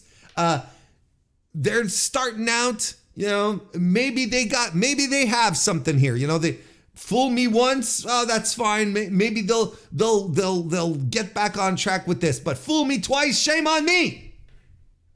Fool me twice, shame on me. I don't think we will be doing much reporting from PWN Reports or Corey Fake Hayes or Joey Votes.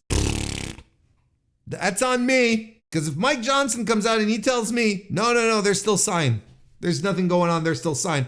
All right. This is the guy. This is the guy I'm gonna believe. That'll learn me. All right. Now I said it, folks. It is happening. We are officially on Garcia watch moving forward. That's right. Because Dave Meltzer today, he hit the old Wrestling Observer Radio to tell us that AEW is less confident now that Daniel Garcia will resign. Last month, this is the article again off of the Observer. Last month, it was reported that while Garcia and AEW had not come to terms on a new deal, the promotion believed he was most likely staying. However, Dave Meltzer noted on last night's Observer Radio, which would be on the Monday edition, right, that AEW is no longer as certain as they once were.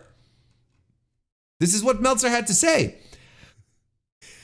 As far as what's going to happen with him, I would say this. I would say that the almost surety or the strong confidence that he was signing, I wouldn't say it's as strong, but I wouldn't say that he's leaving either, but it's not as strong as it was a month ago.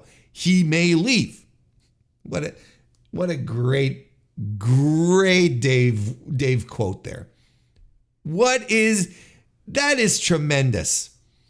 Meltzer continued to say that Garcia not being on AEW programming of late is due to his not having re-signed. Meltzer says Tony Khan is often hesitant to put talent on AEW programming if he feels they are likely going to leave the company when their contracts are up. Quote from Dave: if they believe somebody's not going to sign, and that's why a lot of the guys that you see or don't see, all right, Dave, there's a reason that you don't, because the belief is that when their contract is up, they are going to go. And if that's the case, Tony's just not going to put them on TV. He could go in there and job them, but some of them complained. He just didn't want to put them on TV. In a lot of cases, I think we've seen that. Man, oh man. So here's we are officially, like I said, on Garcia watch. We are going to be keeping the closest eye on this. We are going to monitor every possible outcome here. But I got to tell you, this is wait. No, Brian, we don't. This is my podcast, Brian. We don't need you. You are already like completely immersed in wrestling media, right? It's okay. You can take a break. Besides, I'm not even sure these days that you still like pro wrestling anymore. I'm just, thank you, Brian, but no thank you. So the idea here of Daniel Garcia leaving, essentially, is kind of fascinating. I am all for this idea of playing both sides, right? Because ultimately, you would assume that money plays a rather big part into whether or not a wrestler decides to stay or go with or to a company. In this case, I'm not sure if this would be the right move. Like I often say, right? It's like, wrestlers should be able to move around. I think it's healthy for the business. I think it's healthy for wrestlers who just need to try out something new, right? Maybe they've grown a little stale. Maybe the act has hit its ceiling in their promotion. And it's so bizarre to me, considering what I just said, that Daniel Garcia would be like, I need to go check what's happening elsewhere. Because he hasn't even remotely hit his ceiling right now. Like, he was clearly a developmental project from AEW to bring him in, start him off, and grow him into a bigger star, a more proficient, more well-rounded pro wrestler, right? He hasn't even remotely hit his ceiling. Everyone knows, like, this guy has incredible skill. He has the potential to be a truly great professional wrestler. And we've only scratched the surface. Now, does he feel that maybe here's another thing. As far as ceilings go, does he feel like he's hit his ceiling? Maybe we don't see what's going on backstage.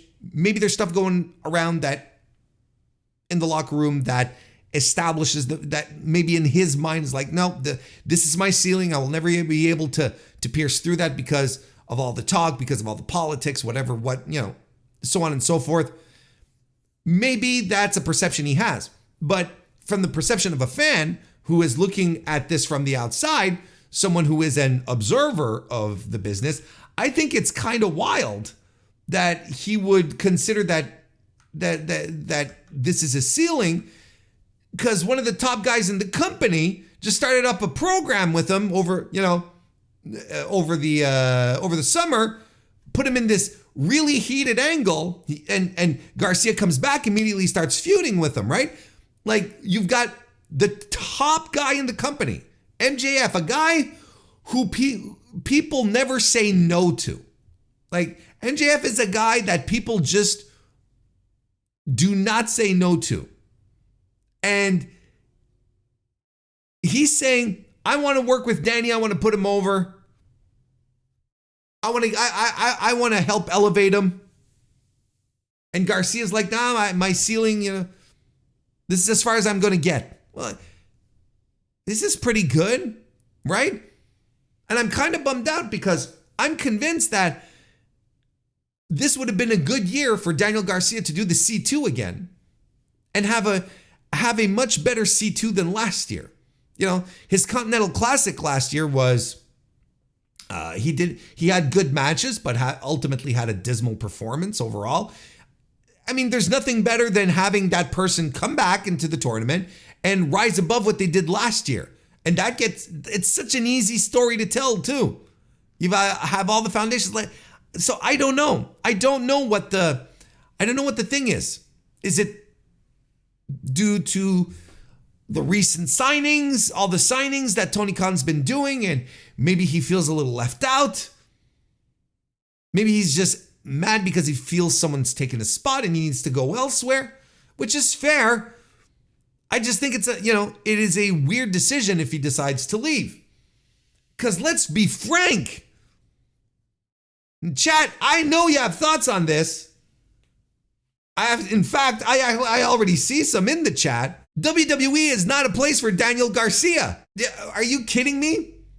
Like the guy that everyone says, oh, he's just a boring wrestler in boots, black boots, black trunks. And we're going to, he's considering going to WWE. Like, hey, they might give him a nice little pushy push to start him off because that's look what they did with Ethan Page. Look what they did with the Sean Spears and Pillman Jr. That's what they do. And then eventually they just like fall to the wayside, right? They just like, they push, yeah. Then they become, another one of the jabrones that they've got. The money is probably better, right? Wouldn't you assume, like, pound for pound? Because I know Tony Khan is able to,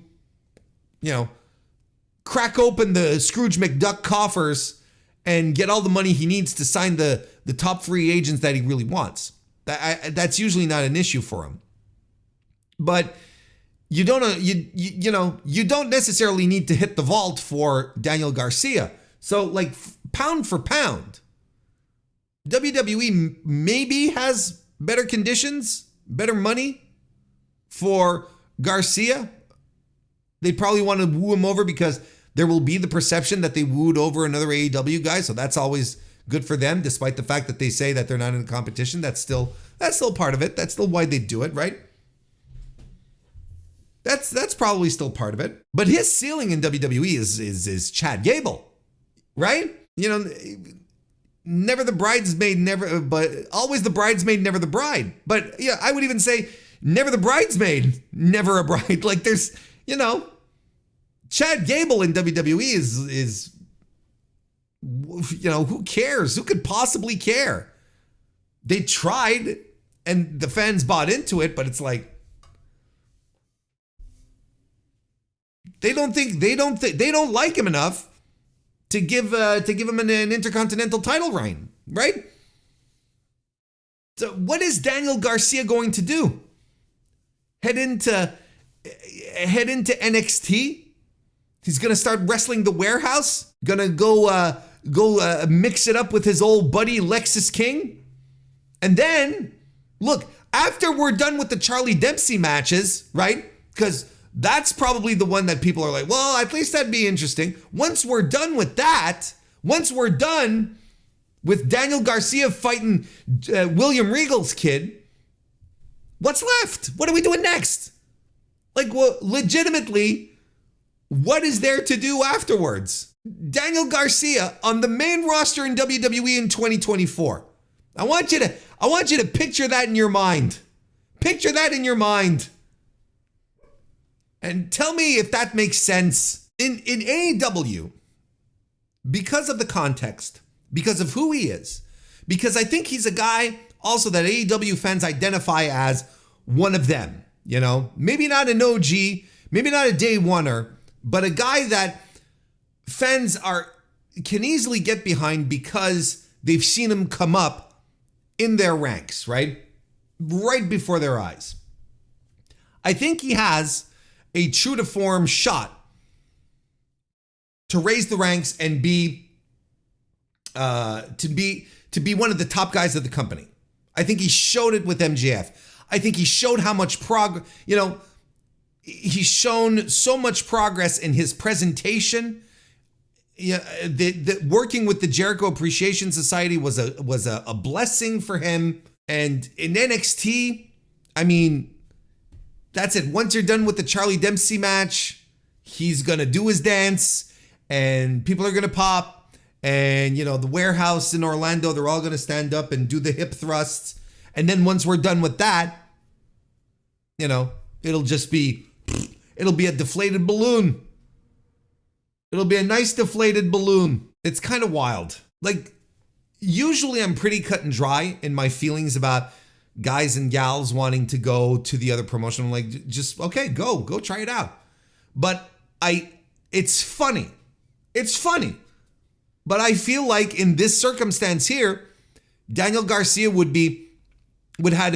stands a better chance of hurting his career going to WWE, slumming it in the warehouse for 3 to 4 years. I think he has much more potential to damage his career than staying in AEW and getting inserted into bigger programs. That's how I feel about it. Like, I in this circumstance, I would much prefer him to stay there. Also, I like him. I like him a lot.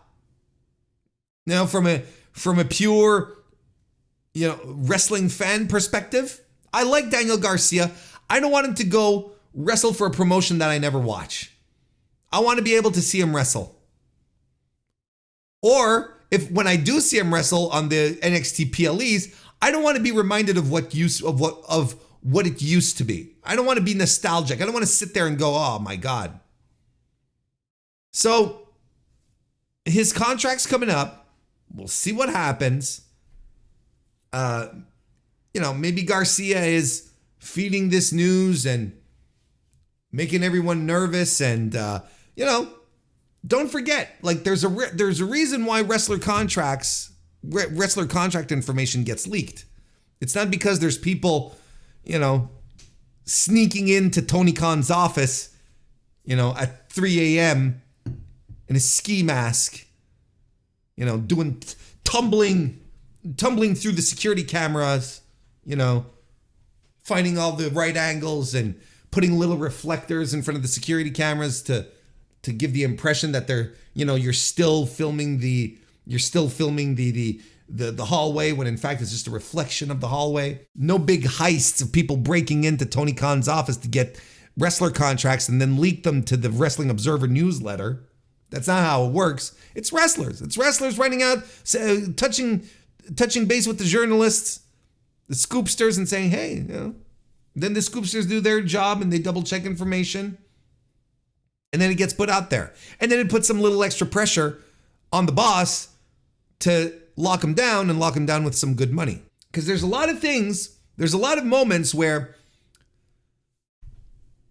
I'll end it on this. There's a lot of moments that have happened in AEW history where people have said, big fumble Tony Khan when he let certain people go and WWE picked them up. Ethan Page, Sean Spears, Pillman Jr., those were no fumbles there. Absolutely not. Jade Cargill, even to this day, I will argue that that was not a fumble. That was the best thing for Jade in AEW. That's not a fumble. AEW was not the spot for someone like Jade. It's WWE, and she's fine there, and that's all right. Cody, absolutely a fumble, 100% fumble. CM Punk, well, that was just best for everyone. And if Daniel Garcia, the Lucha Bros, yeah, I'm angling on the side of the fumble. I'm angling on the side of the fumble. But when it comes to Dan Garcia, if Dan Garcia leaves, that is absolutely a fumble. Because it's one thing to have a veteran like Cody leaving, who was already pushing 40, right? That's one thing there. But leaving one of your young guys that you've invested a lot of energy into, nonetheless, a guy that you've been slowly building as a guy, as a player in the company, letting him just go and head on over to WWE, practically gift wrapped as a hot young prospect. Yeah, that's and a guy who can work, who can go, who has incredible in-ring talent. Yeah, it's a fumble. That would be a fumble. That would absolutely be a fumble. I'd rank him up there. Rank him up there with Cody. Rank him up there with the Lucha Bros. Fumble. More contract news. Steve Corino apparently has signed a new contract with WWE. The former ECW World Champion has reportedly signed a new deal to continue his behind-the-scenes role with WWE. Bodyslam.net is reporting that the 51-year-old Corino has signed a new multi-year WWE contract. He's worked behind the scenes in WWE NXT since 2017 as a coach and a producer. The report states that Corino will continue to be a tag team coach in the WWE Performance Center, along with producing for NXT, and has shown interest in having some NXT talent compete for his Premier Wrestling Federation indie promotion. There you go. Good for Steve. Good for him to still be able to make a buck out of this. Things seem to be going really well. Multi-year deal contract. Good for him. On the health front, Leilani Kay this week was reporting that she feels amazing after total hip replacement. As she begins her recovery from the surgery. She's 67 years old and had her right hip replaced in an operation that was performed on Wednesday the 18th. After waking up from surgery, Kay sent out a post on Twitter thanking fans for their supportive messages. She said, "Just woke up from my hip replacement and feeling amazing. The love, messages, and prayers you all sent meant more to me than words can say," she wrote. "I was scared, but you made sure I never felt alone. Thank you all from the bottom of my heart." That's some good news for once. Trainee of the fabulous Moolah, Kai was a star for the WWF in the 1980s, including holding the WWF Women's Championship for 41 days in 1985. She won the title from Wendy Richter before dropping it back at the first WrestleMania, to whom Kay had another WrestleMania match in her return to the company in 1994, losing to WWF Women's Champion Alundra Blaze at WrestleMania 10. And of course, I think most of her know her as being a part of the Glamour Girls with Judy Martin. So good for her. That's finally some good news. That's something I think we can easily rally behind. I thought this is good. I thought this was fun. Check this out. Layla Gray. She's starting up at the New Japan Academy. Isn't that cool? Don't you think that's cool? I'll tell you why it's cool if you don't think it's cool. I'll tell you why. Because she clearly wants to improve. She clearly believes in what she's doing, and she wants to give it her best. She's not content with doing whatever she's doing right now. You know, going around wearing an airplane pilot uniform. That's the word I was looking for. I was looking for the word uniform. That's not great. And that's fantastic. To the degree that I'm like, why aren't more AEW people doing this? You know, why aren't more of them going to the dojo? Why aren't more of them concerned with how they look and how much they're going to progress and how their career is like, right? I mean, you could absolutely... Layla Gray has absolutely been a pro wrestler in AEW. And I mean, I'm talking mostly about how she's been presented and booked. As a wrestler, you just hand wave. You go, it's Layla Gray, right? Like even when she was doing stuff with Jade, you're like, it's Layla Gray. It's fine. Yeah. But look, she's taken this seriously. And I really think that there's a lot of people on that roster who could benefit from taking her could benefit from her initiative here. And good for her. This I can support. Let's see what Fred Rosser can make. Let's see what who else is. I think Kushida still gives classes there too. Let's see what they can how they can shape her. Right. Good for her. And that, we always say, they should go to the indies and so on and so forth. But this is also a great avenue as well. Let's start with previewing New Japan Pro Wrestling Destruction in Kobe 2024, which is, of course, going to be held in Kobe at the Kobe World Hall this Sunday, September 29. It's a bit of a strange show. It's one of the B shows. Maybe you could even argue it's one of the C shows.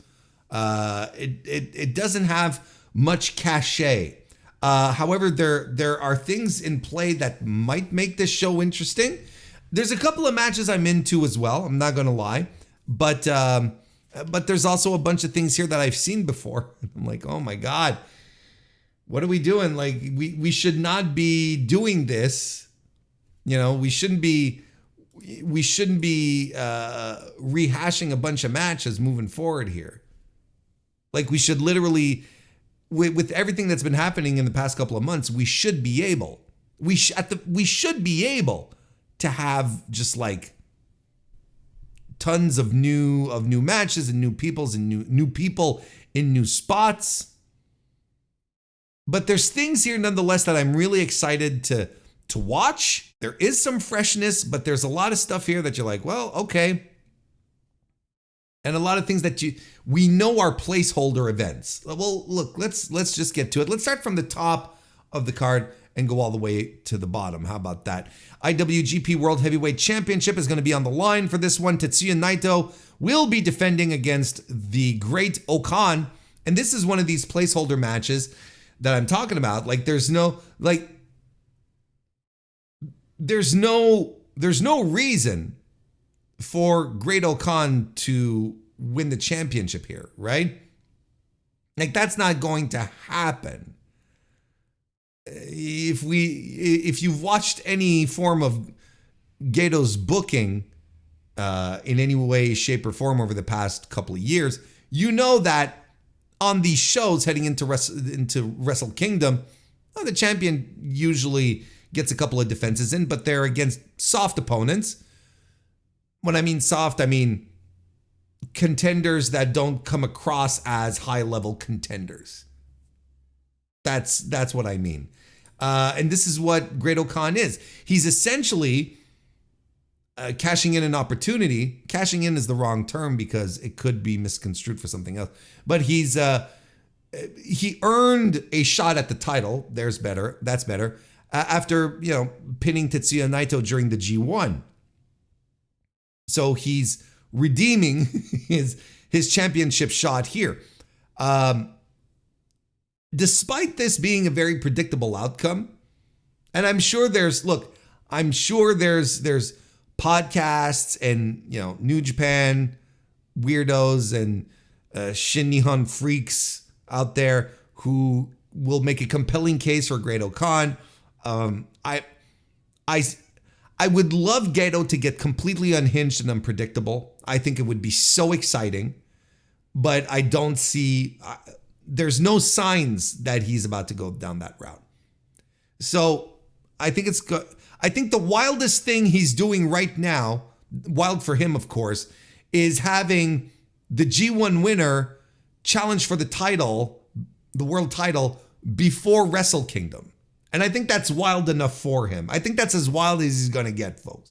But the thing here with Great Okan, despite all the caveats that I just dredged up, Great Okan has had a tremendous summer.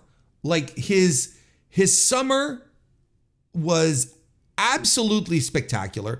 I thought he had an excellent G1. We were seeing the spark, the flame of the Great Okan that a lot of us saw when he first debuted in New Japan, and we were fighting off the naysayers and saying, the naysayers was like, oh, who is this freak? What the hell is this? We're like, no. we've got something here. We've got a guy who has the potential to be a top guy. And I saw shades of that again. I saw shades of him reconnecting with his love of pro wrestling and wanting to have strong competitive matches within New Japan Pro Wrestling. I've seen it. I saw it over the course of the summer during the G1. Is that what we're going to get here? I hope so. Because it's really hard to depend on Tetsuya Naito to get the good match. And if anything, I think Tetsuya Naito is going to try to be as safe as possible. Try to keep himself in his secure, non-risky positions leading into Wrestle Kingdom so that he can have the big match at Wrestle Kingdom, the big physical endeavor of a Wrestle Kingdom main event. I think he's going to save it for that. He's not going to give us that in Kobe at Kobe World Hall in the month of September. He's not going to do that. How great is this match going to be? My expectations are tempered. I think it's going to be good. I don't think it's going to be great. I don't know if Great-O-Khan can carry Tetsuya Naito through a really great match. I don't know. I feel like there's still new things to discover about the Great-O-Khan now, if that makes sense. I feel like there's levels to him that we have previously not seen or that were set aside, maybe that we've forgotten. If anything, this match is a showcase for Great-O-Khan to let us know, is the G1 2024 Great-O-Khan going to be the Great-O-Khan moving forward, or are we going to be tumbling back to the guy who just wants to, eat lemons in wrestling matches? What is it going to be, Great-O-Khan? That's what I'm looking for. So, like the main event, I think the ceiling is good. The unfortunate part is that I think it has a potential to stink. I think it has the potential to be a not good match, to be a bad match. It has that potential, unfortunately. But I think these are two pros, good enough to not let it slip into like really awful territory, but it has the potential to not be good. And I think that's what the ceiling is. I think the ceiling is like a 3.5 star match. I think that's the ceiling here. Also on the card is the IWGP Global Heavyweight Championship fight. Champion David Finlay was going to be defending against Yoshihashi. Again, this is another one that has that the result I think is really without question. I don't think they're making a global champion out of Yoshihashi. Again, go bold or go home, but I think Yoshihashi and Hiroki Goto are going to be warming up for the World Tag League coming up. Look, Dave Finlay is Dave Finlay. I'm still waiting for the great Dave Finlay match. I'm still waiting for him to light the house on fire, and maybe that's what he'll never do. Maybe he'll never do it. Maybe he'll just be who he is, and that's fine. But he's got a really good dance partner in Yoshihashi. Yoshihashi, who always works his ass off, always works hard, does not want to leave the people disappointed, does not want to leave himself disappointed. He's going to be ready to go. He's going to be ready to go for this one, and might make the difference in this match here. I don't have many thoughts. Dave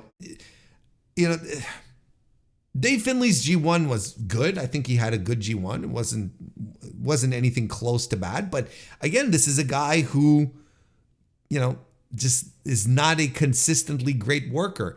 And if the idea for Dave is to be like another Jay White, well, Jay White had so much natural charisma and an affinity to being a heel in the ring that whatever shortcomings he may have had years ago in ring are completely outshined by his incredible in-ring, his command of the ring, his in-ring presence, his connection with the audience, which are things that Dave Finlay does not have.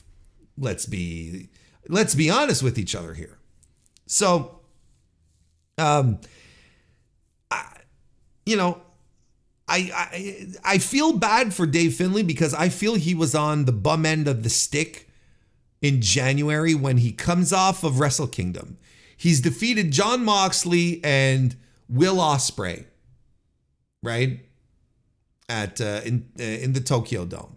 And he comes out of it and instantly, boom, he's jobbed out to Nick Nemeth, who hangs on to the title for a short while, maybe a little too long, while Hiroshi Tanahashi got his health back up so that he could fight Hiroshi Tanahashi and then drop the title back to Finlay after. Like, that's a bit of I think it's a bummer. And it also started off the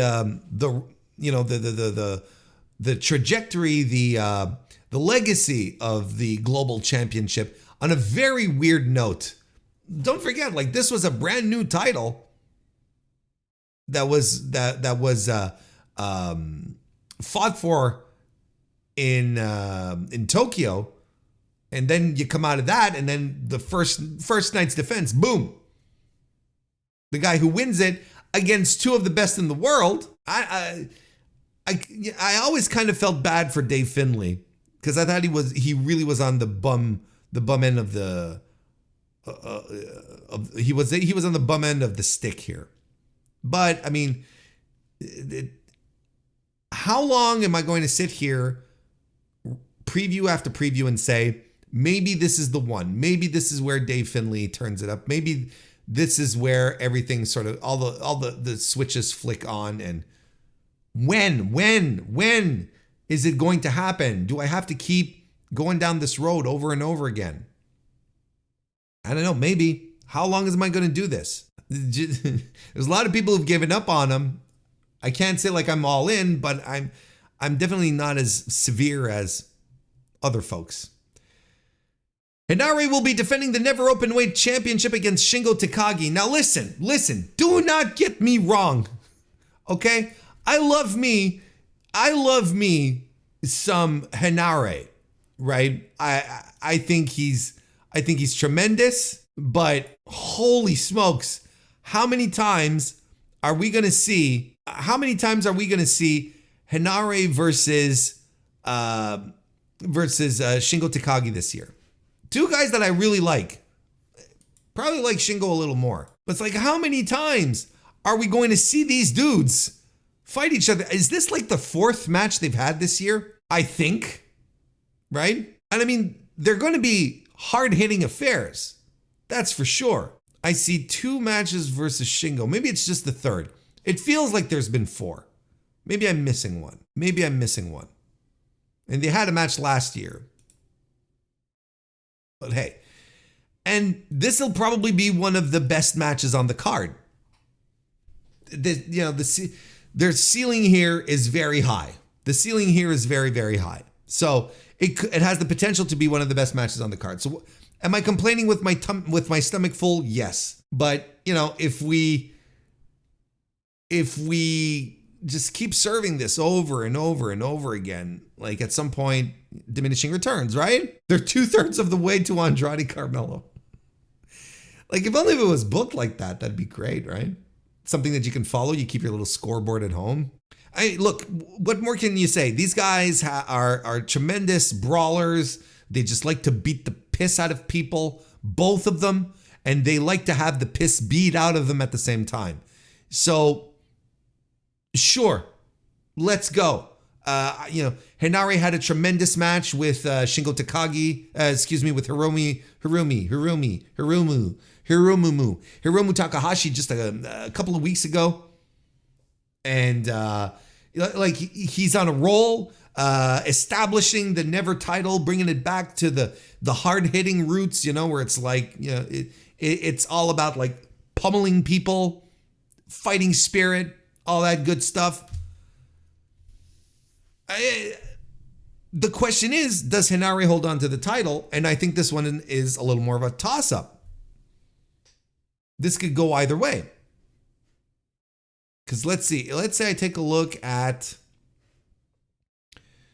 their June 9th match, which was at Dominion, we had Shingo, who was champion back.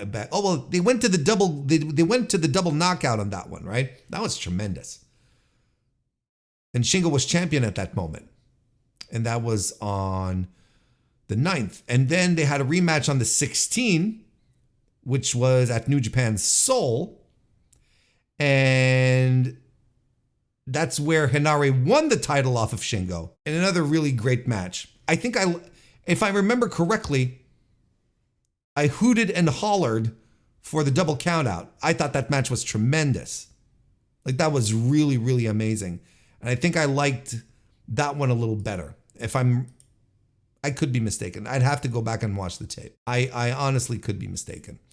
I think this could go either way. It could be, I wouldn't be surprised if it's just like Shingo gets his win back. Gets the title back, carries it into Wrestle Kingdom. That could be it. Frees up Henare nice and proper to do some World Tag League, maybe with Great O'Khan, with Callum Newman, with the new guy. Shoot, his name just slipped my mind. Or, you know, I know it'd be Jeff Cobb usually it'd be Jeff Cobb and Great O'Khan, you know, but look, it doesn't matter. We'll let them figure it out. It'll be good. Like I'm pretty sure this is going to be one of the highlights, if not the highlight of the match, of the card. And another match that has the potential to be really, really fucking good is Doki defending the junior heavyweight title against Yoshinobu Kanemaru. This is a fascinating one to me. I mean, of course, you've got the story, the built-in story. There's two former faction mates. They're gonna come in here. They're gonna mix it up. Kanemaru he's good in these positions. He's solid as hell. He's a tremendous pro wrestler. Doki is finding his footing as champion here. I think a lot of us were very excited at the prospect of him winning his first singles gold defeating Desperado, despite the fact that it really came out of nowhere. It's really good that it's been really positive and nice, and a nice breath of fresh air. But I feel like Doki's reign so far has not been super brilliant. And it's probably due to the fact that he won the title just at the start of the summer, right before the G1 starts. And when the G1 starts, all the focus is on the heavyweights. So maybe he didn't quite have the opportunity to really shine, you know? Like he defended it against Taiji Shimori a couple of weeks ago in a very, very good match. The Road to Destruction matches, they had these main events which were extremely good. And that was it, right? That's the only defense he's had. He's wrestled in multiple multi-man matches. He did the Fantastic Mania San Jose match, where he teamed with Mystico against Rocky Romero and Volador Jr. But yeah, he's only had one defense. Again, it's not necessarily, it shouldn't be indicative of anything, because the summer is the season of the heavyweights in New Japan. That's just all there is to it. So maybe at this point he might not be the shiniest of champions, but he should be able to get a couple of more defenses. Or he might just drop it to Yoshinobu Kanemaru, because don't forget, Kanemaru has never held the IWGP Championship ever in his entire New Japan career. And he's been with New Japan since, I believe, full-time 2017, 2016, something to that effect. And he's never held the gold there, which is kind of surprising. I think it'd be, if we're in the mood to congratulate people and just say thank you for your service, like they did with Doki, Kanemaru was right up there too. And I think he'd be a tremendous champion at the same time. Of course, the House of Torture nonsense immediately turns me off and lowers my expectations dramatically. But the more they stay close to a straight up match here, the more this has the possibility to shine. Come to think of it, you know what? I don't want Yoshinobu Kanemaru winning because I don't want another show style House of Torture championship run where it's just all these run-ins and these nonsense finishes, and I don't want that. I don't want it. Sorry, Uncle Yoshi, Uncle Nobu.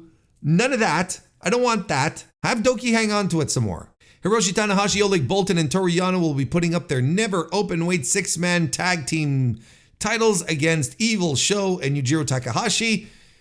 Color me uninterested.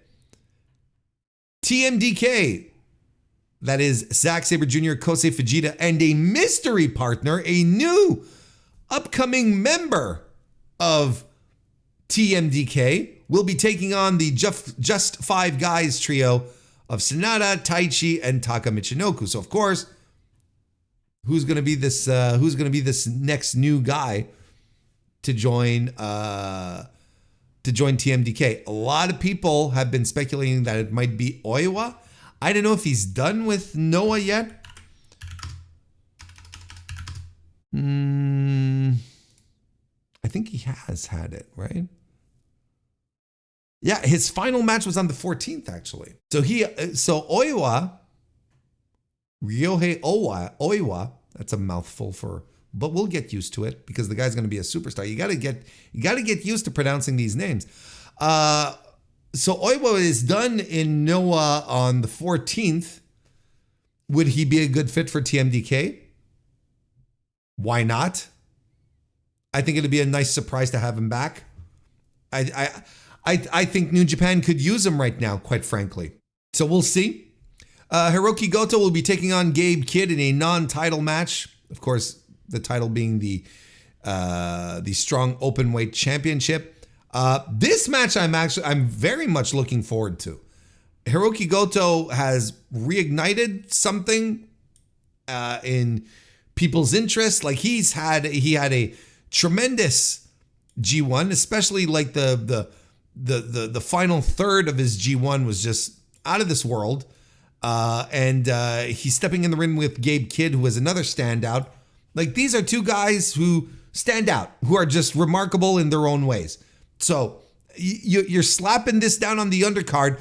Third match from the bottom. Hell yeah, let's go. I'm into it. Like this is good. Then we have the 6-man tag match. We have a couple of them starting up the match. We have an LIJ trio of Bushi, Hiromu Takahashi, and Yota Tsuji taking on Callum Newman, Francesco Akira, and Jeff Cobb of the United Empire. And then Tiger Mask, Tomoaki Hanma, and Yuji Nagata taking on Dragon Daya, Taguchi, and Shota Umino. Shota Umino has to be in the doghouse. He has to be in the doghouse.